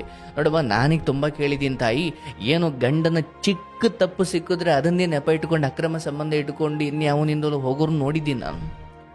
ಅಂಥದ್ರಲ್ಲಿ ನೀನು ಆತನ ಬಹಳಷ್ಟು ತಪ್ಪುಗಳನ್ನು ಕ್ಷಮಿಸ್ಕೊಂಡು ಅದನ್ನು ಸರಿ ಮಾಡೋ ಅಷ್ಟು ಪ್ರಯತ್ನ ನೀನು ಪ್ರಾಮಾಣಿಕಳಾಗಿ ಮಾಡಿದ್ದೀಯ. ನಿನಗೆ ಆ ಹೆಮ್ಮೆ ಇರಲಿ ಯಾವಾಗಲೂ ಕೂಡ. ಹೌದಪ್ಪ, ನಾನು ಇದನ್ನೇ ನೆಪ ಕೊಟ್ಕೊಂಡು ನಾನು ಕೆಟ್ಟ ದಾರಿ ಹಿಡಿಬೋದಿತ್ತಲ್ಲ. ಇವತ್ತು ಚೆನ್ನಾಗಿರೋ ಗಂಡಸರ ಹತ್ರನೇ ಹೆಣ್ಮಕ್ಳು ಉಳಿತಾ ಇಲ್ಲ ಅನ್ನೋ ಕಾಲ ಬಂದು ನಿಂತಿರ್ಬೇಕಾದ್ರೆ ಹಿಂಗೆಲ್ಲ ಮಾಡಿದಾಗ ನನ್ನ ಹೆಂಡತಿ ಏನು ಮಾಡಬಲ್ಲಳು, ಅವಳು ಮನಸ್ಸು ಬದಲಾಯಿಸಿ ಅವಳೇನು ತಪ್ಪು ದಾರಿ ಇಡಬಲ್ಲಳು, ಅಥವಾ ಅವಳು ನನ್ನನ್ನು ಬಿಟ್ಬಿಡ್ಬೋದು. ಇದು ಯಾವ ಭಯನೂ ಇಲ್ಲ ಹೆಂಡತಿಯ ಬಗ್ಗೆ ಅಂದ್ರೆ ಅಲ್ಲಿ ಪ್ರೀತಿನೂ ಇಲ್ಲ ಅಂತ ಅರ್ಥ. ಪ್ರೀತಿ ಇದ್ದ ಕಡೆ ಯಾವಾಗಲೂ ಎಲ್ಲಿ ಬಿಟ್ಟು ಹೋಗ್ಬಿಡ್ತಾರೋ ಅನ್ನೋ ಭಯವೂ ಇರುತ್ತಲ್ವಾ, ಅಲ್ಲಿ ಏನೂ ಇಲ್ಲ. ಹಾಗಾಗಿ ಕೆಲವೊಮ್ಮೆ ನಿಮ್ಮ ತಪ್ಪು ಆಯ್ಕೆಗಳು, ನೀವು ಆಯ್ಕೆ ಮಾಡಿ ನೀವು ಪ್ರೀತಿ ಮಾಡಿದ್ದಲ್ಲದೆ ಹೋದ್ರು ನಿಮ್ಮ ಅಪ್ಪ ಅಮ್ಮ ಮಾಡಿದ್ರು, ಆ ತಪ್ಪಿಗೆ ಇವತ್ತು ಅವರೇ ಎಣಗ್ತಾ ಇದ್ದಾರೆ. ಹಾಗಾಗಿ ತುಂಬ ಕೊರಗುತ್ತಾ ಕೂರಬೇಡ. ಇರೋದು ಪುಟ್ಟ ಜೀವನ. ಇಲ್ಲಿ ಬದಲಾಗದೆ ಇರೋರ ಬಗ್ಗೆ, ಅಥವಾ ಸರಿ ಹೋಗದೆ ಇರೋರ ಬಗ್ಗೆ, ಅಥವಾ ಅಹಂಕಾರ ಚಪಲಗಳನ್ನು ಬಿಡದೆ ಇರೋರ ಬಗ್ಗೆ ಕೊರಗುತ್ತಾ ಅವರು ಕುಡಿದು ಕೆಟ್ಟರು, ಅವರು ಓಡಾಡಿ ಕೆಟ್ಟರು, ಅಥವಾ ಅವರು ಚಪಲಗಳಿಂದ ಕೆಟ್ಟರು, ನೀನು ಅಂಥವ್ರ ಬಗ್ಗೆ ಯೋಚನೆ ಮಾಡಿ ಕೆಟ್ಟೆ. ಇಬ್ಬರು ಕೆಟ್ಟಿದ್ದೇ ಹೌದು, ಬಟ್ ಅವನ ಚಪಲದಿಂದ ಕೆಟ್ಟ, ನೀನು ಕೊರಗಿ ಕೆಟ್ಟೆ. ಹಾಗಾಗಿ ನಿಮ್ಮಂಥ ಸಜ್ಜನರು ಕೊರಗಿ ಕೆಡೋದ್ರಲ್ಲಿ ಧರ್ಮ ಇಲ್ಲ, ಅಥವಾ ಅದು ಒಳಿತಲ್ಲ. ನಿನ್ನ ಮಕ್ಕಳ ಕುರಿತು ಚಿಂತನೆ ಮಾಡು, ಮಗಳನ್ನಲ್ಲಿ ಕಳಿಸು, ಈ ಮಗುವನ್ನು ಸಾಧ್ಯವಾದ ನೀನೇ ಸಾಕು, ಇಲ್ಲ ಹಾಸ್ಟ್ಲಿಗೆ ಬಿಡು, ನೀನು ದುಡಿಮೆ ಶುರು ಮಾಡು, ಯಾರನ್ನು ನಂಬಿಕೊಳ್ಬೇಡ. ಆಯ್ತಲ್ವಾ? ಯಾರ ಬಗ್ಗೆನೂ ನಂಬಿಕೊಂಡು ಯಾರನ್ನು ದೂಷಿಸಬೇಡ. ನಮ್ಮ ಮಾವ ಹಿಂಗೆ ಮಾಡ್ದ, ನಮ್ಮ ಅತ್ತೆ ಹಿಂಗೆ ಮಾಡಿದ್ಲು, ಅಥವಾ ಅವ್ರು ಹಿಂಗೆ ಮಾಡಿದ್ರು, ಹಂಗೆ ಮಾಡಿದ್ರು, ಹಿಂಗೆ ಮಾಡಿ ನೋಡುವ. ನೀನು ಇದನ್ನು ಎಷ್ಟು ಪ್ರಶ್ನೆ ಮಾಡ್ತಾ ಹೋಗ್ತೀಯೋ ನಿನ್ನ ಆಯಸ್ಸು ಕೇವಲ ದೂಷಿಸೋದ್ರಲ್ಲೇ ಹೋಗ್ತಾ ಇದೆ. ನಾನು ನಿನಗೆ ಸ್ಪಷ್ಟವಾಗಿ ಹೇಳ್ತಾ ಇದ್ದೀನಿ, ಲೋಕದಲ್ಲಿ ಎಲ್ಲಿಂದ ನಾನು ಮೌನವನ್ನು ಧರಿಸಬೇಕು ಅಲ್ಲಿಂದ ಮೌನವನ್ನು ಧರಿಸದೆ. ಹೌದು, ಪ್ರಪಂಚದ ಎಲ್ಲ ಮನುಷ್ಯರ ಆರಂಭಿಕ ಹಂತ ಬರೀ ಪ್ರಶ್ನೆಗಳಲ್ಲೇ ಕಳೆದು ಹೋಗುತ್ತೆ. ಬಟ್ ಒಂದು ಹಂತ ಆದಮೇಲೆ ಇನ್ನು ಪ್ರಶ್ನೆ ಮಾಡೋದ್ರಲ್ಲಿ ಅರ್ಥ ಇಲ್ಲ ಅಂತ ತಿಳಿದೇ ಹೋದ್ರೆ ಆ ಚಪಲ ವ್ಯಕ್ತಿಗೂ ನಿನಗೂ ವ್ಯತ್ಯಾಸವೇ ಇಲ್ಲ. ನೀನೀಗ ಆ ಪ್ರಶ್ನೆಗಳನ್ನೆಲ್ಲ ಒಮ್ಮೆಲೆ ನಿಲ್ಲಿಸುವ ಸಮಯಕ್ಕೆ ಬಂದು ನಿಂತಿದ್ದೀಯ. ಯಾಕಂದ್ರೆ ನಿನ್ಗೆ ಅರ್ಥವಾಗಿದೆ, ನಿನ್ನ ಪ್ರಶ್ನೆಗೆಲ್ಲ ನಿನಗೆ ಬೆಲೆ ಇಲ್ಲ, ನಿನ್ನ ಪ್ರಶ್ನೆಗೆಲ್ಲ ಬೆಲೆ ಇರೋಕೆ ಸಾಧ್ಯ. ಹಾಗಾಗಿ ನಿನ್ನ ಮುಂದಿರುವ ಜವಾಬ್ದಾರಿ ಮಕ್ಕಳನ್ನ ಧರ್ಮದ ದಾರಿಯಲ್ಲಿ ಅಥವಾ ಒಳ್ಳೆಯವರ ಹಿಂದೆ ಮುಂದೆ ಬೆಳೆಸೋದು. ಆದಷ್ಟು ಶಿಕ್ಷಣ ಕೊಡು, ನೀನು ಕೊರಗಬೇಡ. ನೀನು ಕಾಯಿಲೆ ತಂದುಕೊಂಡ್ರೆ ಆಯ್ತವಾ, ಈಗ ಇಟ್ಟು ಬಟ್ಟೆಗೆ ಕೊಡ್ತಿದ್ದಾರೆ ತಾಯಿ ತಂದೆ ಅಷ್ಟೋ ಇಷ್ಟೋ, ನೀನು ಕೊರಗಿ ನೀನು ರೋಗ ತಂದುಕೊಂಡು ಮಲ್ಕೊಂಡ್ರೆ ಮತ್ತೆ ಅದನ್ನು ಯಾಕೆ ತಂದೆ ತಾಯಿ ಮೇಲೆ ಹಾಕ್ತೀಯಾ? ಎಷ್ಟು ಆರೋಗ್ಯವಾಗಿರ್ತೀಯೋ ಅಷ್ಟು ಒಳ್ಳೆಯದು. ನಿನಗಂತಹ ಬದುಕನ್ನು ಭಗವಂತ ಶಾಪ ಅಂದ್ಕೊಳ್ಬೇಡ. ನಿನ್ನ ಮಕ್ಕಳಿಂದ ನೀನು ಸ್ವರ್ಗ ಕಾಣ್ತೀಯ, ನೆಮ್ಮದಿ ಕಾಣ್ತೀಯ. ಈ ಮಾತನ್ನು ಬರೆದಿಟ್ಕೊ. ನಿನ್ನ ಮಕ್ಕಳಿಂದ ನೀನು ನೆಮ್ಮದಿ ಕಾಣ್ತೀಯ. ಆದರೆ ನಿನ್ನ ಗಂಡ ಅಥವಾ ಉಳಿದ ನೀನು ಯಾವ ಯಾವ ವ್ಯಕ್ತಿತ್ವಗಳ ಬಗ್ಗೆ ಇಷ್ಟೊತ್ತು ಮಾತಾಡಿದೆ ಇವು ಯಾವೂ ಬರಲ್ಲ. ಯಾಕಂದರೆ ಅವರೆಲ್ಲರ ದೋಷ ಇದೆಯಲ್ಲ, ಅದು ಗರ್ಭದಿಂದ ಬಂದಿರೋದು, ಅದಕ್ಕೆ ಮದ್ದಿಲ್ಲ. ಗರ್ಭದಲ್ಲೇ ಆಗಿರುವ ಗಾಯಕ್ಕೆ ಮದ್ದಿಲ್ಲ. ಹೊರಗಡೆ ಬಂದ ಮೇಲೆ ಆದ ಗಾಯ ಅದಕ್ಕೆ ಮದ್ದಿದೆ. ಗರ್ಭದಲ್ಲಿ ಆದ ಗಾಯ ಅಂದರೆ ಹಣೆ ಬರಹ ಅಂತ. ಅಂದ್ರೆ ಅದು ಹುಟ್ಟುತ್ತಾನೆ ಬಂದಿದೆ, ಅದು ಸರಿ ಹೋಗಲ್ಲ ಅಂತ. ಹಾಗಾಗಿ ನಿನ್ನ ಗಂಡನ ಕುರಿತು ಬದಲಾವಣೆಯ ಮಾತನ್ನು ಬಿಡು. ಮತ್ತೆ ಕೆಲಸಕ್ಕೆ ಸೇರಿಸೋದು, ಮತ್ತೆ ಇರೋದು ಒಂದು ಕೆಲಸ. ಹಾಗೆ ನೋಡಿದ್ರೆ ಆ ಕೆಲಸದಿಂದ ನೀನು ಲಾಭಕ್ಕಿಂತ ನಷ್ಟ ಮಾಡ್ಕೊಂಡಿರೋದೇ ಜಾಸ್ತಿ. ಬಿಡು, ನಿಂಗೂ ಬೇಕು ಹೌದು, ಅಥವಾ ಕೆಲಸ ಇರಬೇಕು ಹೌದು. ಬಟ್ ಒಂದು ಸತ್ಯ ಅರ್ಥ ಮಾಡ್ಕೊ, ಎಲ್ಲೆಲ್ಲೆಲ್ಲ ನಾನು ಪ್ರಾಮಾಣಿಕತೆಯನ್ನು ಕಳ್ಕೊಳ್ತೀನಿ, ಎಲ್ಲೆಲ್ಲೆಲ್ಲ ನಾನು ಹಣದ ಅಥವಾ ಚಪಲದ ಕಾರಣಕ್ಕಾಗಿ ಆ ಕಾಯಕದ ಮೇಲಿನ ಶ್ರದ್ಧೆ ಹಾಗೂ ಅಲ್ಲಿ ವಹಿಸಬೇಕಾದ ಪ್ರಾಮಾಣಿಕತೆಯನ್ನು ನಾನು ಕಳ್ಕೊಳ್ತೀನಿ, ಅದು ಅವಶ್ಯವಾಗಿ ಜೀವನ ಪೂರ್ತಿ ಎಂದೂ ಸರಿ ಮಾಡಿಕೊಳ್ಳಲಾಗದ ದೊಡ್ಡ ನಷ್ಟವನ್ನು ಉಂಟು ಮಾಡುತ್ತೆ. ಆದರೆ ದುರಾದೃಷ್ಟವಶಾತ್ ಅವರ ಹೆಂಡತಿಯಾಗಿರೋ ಕಾರಣಕ್ಕೆ ಅದರ ಪರಿಣಾಮವನ್ನು ನೀವು ಅನುಭವಿಸಬೇಕು. ಇರಲಿ, ಯಾವುದಕ್ಕೂ ಕುಗ್ಗಬೇಡ, ಯಾರಿಗೂ ಹೆದರಬೇಡ. 2 ಮಕ್ಕಳಿದ್ದಾವೆ ನೋಡುವ. ಇವತ್ತೆಷ್ಟೋ ಹೆಣ್ಣು ಮಕ್ಕಳು ಗಂಡ ಸರಿ ಇಲ್ಲ, ಅದಿಲ್ಲ ಇದಿಲ್ಲ, ಹೌದು, ನಾನಾ ರೀತಿಯಲ್ಲಿ ಗಂಡನ ಕುರಿತಾಗಿ ನೋವು ದುಃಖ ಅನುಭವಿಸ್ತಿರೋರಿದ್ದಾರೆ. ಬಟ್ ಮಕ್ಕಳನ್ನು ನೋಡಿಕೊಂಡು ಪ್ರಾಣ ಕೈಲಿ ಹಿಡ್ಕೊಂಡು ಬದುಕ್ತಾ ಇದ್ದಾರೆ. ನಿನಗೂ ನಾನು ಅದನ್ನೇ ಹೇಳೋದು, ನಿನ್ನ ಮಗಳು ನಿನ್ನ ಮಗ ನಿನಗೆ ವರ ಆಗ್ತಾರೆ. ಇನ್ನೊಂದು 5 ವರ್ಷ ಅವರು ಒಂಚೂರು ಕೈಗೆ ಬರ್ತಾರೆ. ಆಗ ನಿನ್ನ ಬದುಕು ಇಷ್ಟು ಕಷ್ಟ ಇರಲ್ಲವ. ಬಟ್ ಅಲ್ಲಿವರೆಗೂ ನಿನಗಿರೋ ಸವಾಲು ಏನು? ಮಕ್ಕಳು ದಾರಿ ತಪ್ಪದಂಗೆ ನೋಡ್ಕೊಳ್ಬೇಕು. ಅದಕ್ಕೆ ನೀನೇನು ಮಾಡಬೇಕು? ಈ ಸರಿ ಹೋಗದವ್ರಿಗೆ ಸಮಯ ಕೊಡೋದು ಬಿಟ್ಟು ಇವ್ರ ಕಡೆಗೆ ಗಮನ ಕೊಡಬೇಕು. ಸಾಧ್ಯವಾದ್ರೆ 2 ಮಕ್ಕಳು ಅಲ್ಲೇ ಬಿಡು, ದುಡ್ದು ಅವ್ರ ಫೀಸನ್ನು ಬೇಕಾದ್ರೆ ನೀನು ಕಟ್ಟು. ಅಪ್ಪ ಅಮ್ಮನಿಗೆ ಆದಷ್ಟು ಇಲ್ಲಪ್ಪ ನನ್ನ ಮಗಳು ಈಗ, ಯಾಕಂದ್ರೆ ಅವರು ನೋಡಮ್ಮ ಕೊಡೋಕ್ಕಾಗಲ್ಲ ಕಣಮ್ಮ, ನೀನೇ ದುಡ್ಕೊಳಮ್ಮ ಅಂತ ಅವ್ರು ಬಾಯಿ ಬಿಟ್ಟು ಹೇಳಕ್ಕಲ್ಲ. ಅದು ನೀವು ಅರ್ಥ ಮಾಡ್ಕೊಳ್ಬೇಕು ಅಲ್ವನವ್ವ? ಆಯ್ತು, ಶುಭವಾಗಲಿ. ಭಯ ಬೇಡವ್ವ, ಗಂಡನ ವಿಚಾರ ಡೋಂಟ್ ವರಿ. ತುಂಬ ದುಃಖ ಪಡುವಂತಹ ಶ್ರೇಷ್ಠ ವ್ಯಕ್ತಿತ್ವವೂ ಅದಲ್ಲ. ಗಂಡ ಅನ್ನೋ ಕಾರಣಕ್ಕೆ ನೀನೆಷ್ಟು ಸಹನೆ ಮಾಡಬಹುದು ಅಥವಾ ಎಷ್ಟು ಅದನ್ನು ತಿದ್ದುವ ಪ್ರಯತ್ನ ಮಾಡಬಹುದು. ನನ್ನ ಧರ್ಮದ ಸಂಪ್ರದಾಯದ ಪ್ರಕಾರ ನೀನು ಶ್ರೇಷ್ಠ ಹೆಣ್ಮಗಳಾಗಿದ್ದೀಯ. ಆ ವಿಚಾರವಾಗಿ ಯಾವುದೇ ನಾಳೆನೇ ಸಾವು ಬಂದರೂ ಕೂಡ ಭಗವಂತನ ರಾಜ್ಯದಲ್ಲಿ ನಿನಗೆ ದೊಡ್ಡ ಸ್ಥಾನ ಇದೆಯವ. ನೀನು ಅದ್ರ ಬಗ್ಗೆ ದುಃಖ ಬೇಡ. ಯಾರು ಕೈಮೀರಿ ಹೋಗಿದ್ದಾರೋ ಅದ್ರ ಬಗ್ಗೆ ಯೋಚನೆ ಮಾಡ್ತಾ ಕೂರೋದಕ್ಕಿಂತ ಇನ್ನೂ ನಿನ್ನ ಕಂಟ್ರೋಲಲ್ಲಿರೋ ಆ ಮಕ್ಕಳನ್ನ ಗಮನ ಕೊಡೋದು ಅಥವಾ ಮಕ್ಕಳ ಕುರಿತು ಕಾಳಜಿ ಮಾಡೋದೇ ಧರ್ಮ. ಯಾಕಂದ್ರೆ ಕೈಲೊಂದು ಪಕ್ಷಿ ಇದೆಯವ, ಆಕಾಶದಲ್ಲಿ 2 ಪಕ್ಷಿ ಹಾರಾಡ್ತಿದ್ದಾವೆ.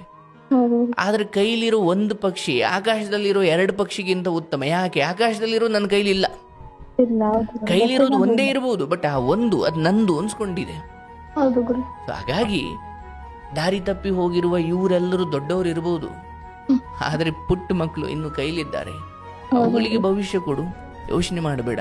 ಎಷ್ಟೋ ಹೆಣ್ಮಕ್ಳು ಕತೆ ಕೇಳಿದ್ದೀಯ, ಸ್ಫೂರ್ತಿ ತಗೋ. ಸಾವಿನ ಯೋಚನೆ ಮಾಡಲೇಬೇಡ. ಅದೇನಾಗುತ್ತೋ ಆಗಲಿ. ಯಾರ್ಯಾರು ಊರಲ್ಲಿರೋ ಗಂಡದಿರ ಯಾರ್ಯಾರೋ ಪರಪುರುಷರನ್ನೆಲ್ಲ ಸಂಬಂಧ ಬೆಳೆಸ್ಕೊಂಡು ಕಟ್ಕೊಂಡು ಓಡೋದವಳ ಬಗ್ಗೆ ನಿಮ್ಮೂರಲ್ಲಿ 2 ದಿನ ಮಾತಾಡಿದ್ರು, ಆಮೇಲೆ ಎಲ್ಲ ಸುಮ್ಮನಾದ್ರು. ಯಾರು ಏನು ಮಾಡ್ತಾರವ್ವ? ಧರ್ಮ ಕರ್ಮಗಳನ್ನು ದೇವರು ನೋಡ್ತಾನೆ. ಜನ 2 ದಿನ ಮಾತಾಡಿ ಸುಮ್ಮನೆ ಆಗ್ಬೋದು, ಆದ್ರೆ ಕರ್ಮಗಳು ಮರೆಯೋದಿಲ್ಲ. ಗುರುಜಿ, ನನ್ನ 2ನೇ ತಮ್ಮನಿಗೆ ಮದ್ವೆ ಆಗಿಲ್ಲ ಗುರುಜಿ. 2 ತಮ್ಮರು. ದೊಡ್ಡವನಿಗೆ ಮದ್ವೆ ಆಗಿದೆ, 2ನೇವರಿಗೆ ಮದ್ವೆ ಆಗಿಲ್ಲ. ನನ್ನ ಮಗಳನ್ನೇ ಕೊಡ್ಬೇಕಂತ ನನ್ನ ಆಸೆ. ಎಷ್ಟು ವರ್ಷ ನಿನ್ನ ತಮ್ಮನಿಗೆ? ನನ್ನ ತಮ್ಮನಿಗೆ 23, ನನ್ನ ಮಗಳಿಗೆ 13. ಆಯ್ತು, ಈಗ ನೋಡುವ, ಒಂದು ನಾನು ಹೇಳ್ತೀನಿ, ಈ ಒಳ ಸಂಬಂಧವನ್ನು ಆದಷ್ಟು ಕಡಿಮೆ ಮಾಡಿ. ಈಗ ನಿನ್ನ ಮಗಳು ಕಾಲೇಜು ಆ ಹಂತಕ್ಕೆ ಬರೋವಷ್ಟರಲ್ಲಿ ನಿಜವಾಗ್ಲೂ ನಿನ್ನ ತಮ್ಮನ್ನೇ ಇಷ್ಟಪಡ್ತಾಳೋ ಇಲ್ಲೋ? ಯಾಕಂದ್ರೆ ಹೆಣ್ಣು ಮಕ್ಕಳಿಗೆ ನೀವು ಮೊದಲೇ ಈ ರೀತಿ ಬುಕ್ ಮಾಡಿ ಇಟ್ಟುಬಿಟ್ರೆ ಅವ್ರಿಗೆ ಮುಜುಗರ ಆಗ್ಬಿಡುತ್ತೆ, ಅವ್ರ ಗಮನ ಓದೋ ಕಡೆ ಹೋಗಲ್ಲ. ಹಂಗೇನೋ ಋಣಾನುಬಂಧ ಇದ್ರೆ ಯಾರು ತಪ್ಪಿಸೋಕಾಗಲ್ಲವ. ಬಟ್ ಈಗಲೇ ನೀವು ಅದನ್ನ ಬಾಲ್ಯ ವಿವಾಹ ತರ ತೊಟ್ಲಲ್ಲಿ ಮದುವೆ ಮಾಡ್ದಂಗೆ ಒಪ್ಪಂದ ಮಾಡ್ಕೊಂಡು ಕೂತ್ಕೊಳ್ಳೋದು ಧರ್ಮ ಅಲ್ಲ, ಒಳ್ಳೇದಲ್ಲ. ಅಂಡ್ ಅದರಲ್ಲೂ ಈಕೆ 13. 14, 15, 16, 17, 18 ಅಂದ್ರೆ ಮಿನಿಮಮ್ ಏಜ್ ಬರ್ಲಿಕ್ಕೆ ಇನ್ನೂ 6 ವರ್ಷ. ಈತನಿಗೆ ಇನ್ನು 6 ವರ್ಷ ಅಂದ್ರೆ 29 ವರ್ಷ. ಹೌದು ಗುರು. ಆಕೆ ನಾನು ಇನ್ನೂ ಓದ್ತೀನಿ ಅಂದ್ರೆ ಅಬ್ಬಬ್ಬಾ ಅಂದ್ರೆ ಆಕೆ 23ವರೆಗೂ. ಅಷ್ಟೊತ್ತಿಗೆ ಈತನಿಗೆ 33, 34 ಆಗಿರುತ್ತೆ. ಅಷ್ಟೊತ್ತಿಗೆ ನಿನ್ನ ಹೆಣ್ಮಕ್ಳಿಗೆ ಯಾರೋ ಇನ್ನೊಬ್ಬ ಇಷ್ಟ ಆದ ಅಂದ್ಕೊಂಡ್ರೆ ನಿನ್ನ ತಮ್ಮ ಚಿಪ್ಪು ಹಿಡ್ಕೊಂಡು ಗೋವಿಂದ ಅಂತ ಹೋಗ್ಬೇಕಾಗುತ್ತೆ. ಇವಳನ್ನ ಕಾಯ್ಕೊಂಡು ಕೂತ್ಕೊಂಡ್ರೆ, ಹೌದಲ್ಲ? ಹೌದು ಗುರು. ಹಾಗಾಗಿ ಅದು ಅವ್ರವ್ರಿಗೆ ಬಿಟ್ಬಿಡು. ಹಾ. ಜಸ್ಟ್ ನಿನ್ನ ಗಮನ ಓದೋ ಕಡೆ ಮಾತ್ರ, ಅಥವಾ ಅವಳನ್ನ ಓದಿಸೋ ಕಡೆ. ಈಗಲೇ ತಮ್ಮನಿಗೆ ಮಾತು ಕೊಟ್ಬಿಡೋದು, ಅಲ್ಲೊಂದು ಮಾತು ಹೇಳ್ಬಿಡೋದು, ನಾಳೆ ಪೊಳ್ಳಾಗ್ಬಿಡ್ತೀರ ಆಮೇಲೆ ಸುಮ್ಮನೆ. ಹೌದು ಗುರು. ಅವೆಲ್ಲ ಬೇಡ. ಅವೆಲ್ಲ ಭಗವಂತನ ನಿಯಮ, ವಿಧಿ ಇಚ್ಛೆ. ನೀನು ಅದನ್ನು ತುಂಬ ಏನೇನೋ ಮಾಡ್ಕೊಂಡು ಕೂತ್ಕೊಳ್ಳಂಗಿಲ್ಲ, ಆಯ್ತಲ್ವಾ? ಹಾ ಗುರುಜಿ. ಇರ್ಲಿ, ಒಳ್ಳೇದಾಗ್ಲಿ. ಆ ಮಕ್ಕಳು ನಿನಗೆ ಭಾಗ್ಯವಾಗ್ತಾರೆ, ನಿನ್ನ ಪಾಲಿನ ಅದೃಷ್ಟ ದೇವತೆಗಳಂತೆ ಇದ್ದಾರೆ. ನೀನದ್ರ ಬಗ್ಗೆ ದುಃಖ ಪಡಬೇಡ. ಯಾವುದು ಈಗ ಸ್ವಲ್ಪ ನಿನ್ನ ಬದುಕಿಗೆ ಕತ್ತಲೆಂತೆ ಆವರಿಸಿದ್ದಾವೋ ವ್ಯಕ್ತಿತ್ವಗಳು, ಅವನ್ನೆಲ್ಲ ಸ್ವಲ್ಪ ಬದಿಗಿಟ್ಟು ನಾವು ಅಂದರೆ ಊಟ ಮಾಡಿಕೊಂಡು ಸರಿಯಾಗಿ ಆರೋಗ್ಯ ಕಾಪಾಡಿಕೊಂಡು ತವ್ರ ಮನೆಯನ್ನು ವಿಶ್ವಾಸಕ್ಕೆ ತಗೊಂಡು ಮಕ್ಕಳ ಮುಂದೆ ನಗ್ನಗ್ತಾ ಇದ್ದುಕೊಂಡು ನಡೀತಾ ಇರು. ಸರಿ ಹೋಗದೆ ಇರೋದ್ರ ಬಗ್ಗೆ ಕೊರಗ್ತಾ ಸುಮ್ಮನೆ ಜೀವನ ವ್ಯರ್ಥ ಮಾಡ್ಕೊಳ್ಬೇಡ. ನಿನಗೆ ಒಳ್ಳೇದಾಗ್ಲಿ, ಆಯ್ತಾ? ಧನ್ಯವಾದಗಳು ಗುರುಜಿ. ನನಗೆ ಶ್ರೀ ಮಂಜುನಾಥ ಸ್ವಾಮಿ ಮೇಲೆ ತುಂಬಾ ಭಕ್ತಿ. ಆ ಮಂಜುನಾಥ ಸ್ವಾಮಿ ಜೊತೆಗೆ ಮಾತಾಡಿದಷ್ಟು ಖುಷಿ ಆಯ್ತು ನನಗೆ. ಈ ಮಗಳಿಗೆ ಕೊಡು ಮಕ್ಕಳಿಗೆ.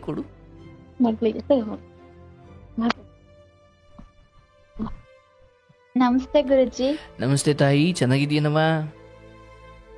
ಹ್ಞೂ ಗುರುಜಿ, ಚೆನ್ನಾಗಿದ್ದೀನಿ. ನೀವು ಚೆನ್ನಾಗಿದ್ದೀರಾ? ಚೆನ್ನಾಗಿದ್ದೀನಿ. ಏನು ಓದ್ತಿರೋದು ನೀವು? 8th standard. 8ನೇ ಕ್ಲಾಸು. ಕೇಳಿಸ್ತಾ ಇದೆಯಾ? ಹಾ ಗುರುಜಿ, ಕೇಳಿಸ್ತಾ ಇದೆ. 8ನೇ ಕ್ಲಾಸ್ ಓದ್ತಿರೋದಾ? ಹೌದು. ಗೌರ್ಮೆಂಟ್ ಸ್ಕೂಲಾ? ಇಲ್ಲ ಸರ್, ಪ್ರೈವೇಟ್ ಸ್ಕೂಲ್. ಆಗ್ಲಿ ತೊಂದ್ರೆ ಇಲ್ಲ. ಅಂದ್ರೆ ವ್ಯಾನ್ ಬಂದು ಕರ್ಕೊಂಡು ಹೋಗುತ್ತಾ ಡೈಲಿ? ಹೌದು.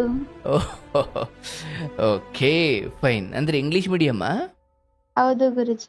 ಅಯ್ಯೋ, ಇಂಗ್ಲಿಷ್ ಮೀಡಿಯಂ, ಆಯ್ತು, ತೊಂದರೆ ಇಲ್ಲ. ನಿಮ್ಮ ತಂದೆಯವರು ನಿಮ್ಮನ್ನು ಚೆನ್ನಾಗಿ ಮಾತಾಡಿಸ್ತಾರಾ? ಮಾತಾಡ್ಸ್ತಾರೆ ಗುರುಜಿ. ಇರ್ಲವ, ಅಲ್ಲೇನೇ ಇರಲಿ, ಆ ಕಡೆಗೆ ಹೆಚ್ಚು ಗಮನ ಕೊಡಬೇಡ. ನಿನ್ನ ತಾಯಿ ತಂದೆ ಇಬ್ಬರಿಗೂ ಅಷ್ಟೇ ಗೌರವ ಕೊಡು. ಬಟ್ ನಿನ್ನ ತಾಯಿ ಸ್ವಲ್ಪ ಯಾಕೋ ಈ ಸಮಯದಲ್ಲಿ ಒಂಚೂರು ನೋವಲ್ಲಿರ್ತಾರೆ. ಈಗ ನೀನು ಅಜ್ಜಿ ಮನೆಗೆ ಹೋಗೋದಾ ನೆಕ್ಸ್ಟ್ ವರ್ಷದಿಂದ? ಹೌದು ಗುರುಜಿ. ಆಗಲಿ, ತೊಂದರೆ ಇಲ್ಲ. ಬಟ್ ತಾಯಿ ತಂದೆ ಇಬ್ಬರ ಬಗ್ಗೆನೂ ಒಂದೇ ಗೌರವ ಇರಲಿ. ಅಜ್ಜಿ ಮನೇಲಿ ಚೆನ್ನಾಗಿ ಓದು, ಒಳ್ಳೆ ಏನಾದರೂ ಒಂದು ಸಾಧನೆ ಮಾಡು. ಒಂದೇನೋ ಒಂದು ಗೌರ್ಮೆಂಟ್ ಜಾಬ್ ತಗೊಳ್ಬೇಕು ಅಂತ ಓದು. ಒಂದು 10ನೇ ಕ್ಲಾಸು 12ನೇ ಕ್ಲಾಸ್ ಆದಮೇಲೆ ಒಂದು ಏನೋ ಜಾಬ್ ತಗೊಳ್ಬೇಕು ಅಂತ ಓದು. ಫ್ರೆಂಡ್ಸ್ ಕಡಿಮೆ ಇದ್ದರೂ ಕೂಡ ಒಳ್ಳೆ ಫ್ರೆಂಡ್ಸ್ಗಳನ್ನ ಇಟ್ಕೋ. ಆ್ಯಂಡ್ ಶಿಕ್ಷಕರಿಗೆ ಗೌರವದಿಂದ ಕಾಣು. ಅಜ್ಜಿ ತಾತನ ಹತ್ರ ಚೆನ್ನಾಗಿ ನಗುಮುಖದಿಂದ ಇರು. ತಾಯಿಯನ್ನು ಆಗಾಗ ಬಂದು ಮಾತಾಡಿಸ್ಕೊಂಡು ಹೋಗು. ಆ್ಯಂಡ್ ಭಾಳ ಸಂತೋಷ ಇವತ್ತು ಕರೆ ಮಾಡ್ಲಿಕ್ಕೆ. ಪಾಪ ನಿಮ್ಮ ತಾಯಿಗೆ ನೀವೇ ಸಹಾಯ ಮಾಡಿದ್ದೀರಿ. ಟ್ರೈ ಮಾಡ್ತಿದ್ರಾ? ಗುರುಜಿ. ಒಳ್ಳೇದಾಗ್ಲವ. ಅಂದ್ರೆ ನಿಮ್ಮ ತಮ್ಮ ಇರೋದಲ್ವಾ? ಹೌದು. ಆಯ್ತು, ಶುಭವಾಗ್ಲಿ, ಒಳ್ಳೇದಾಗ್ಲಿ ತಾಯಿ. ಧನ್ಯವಾದಗಳು ಗುರುಜಿ. ಒಳ್ಳೇದಾಗ್ಲವ.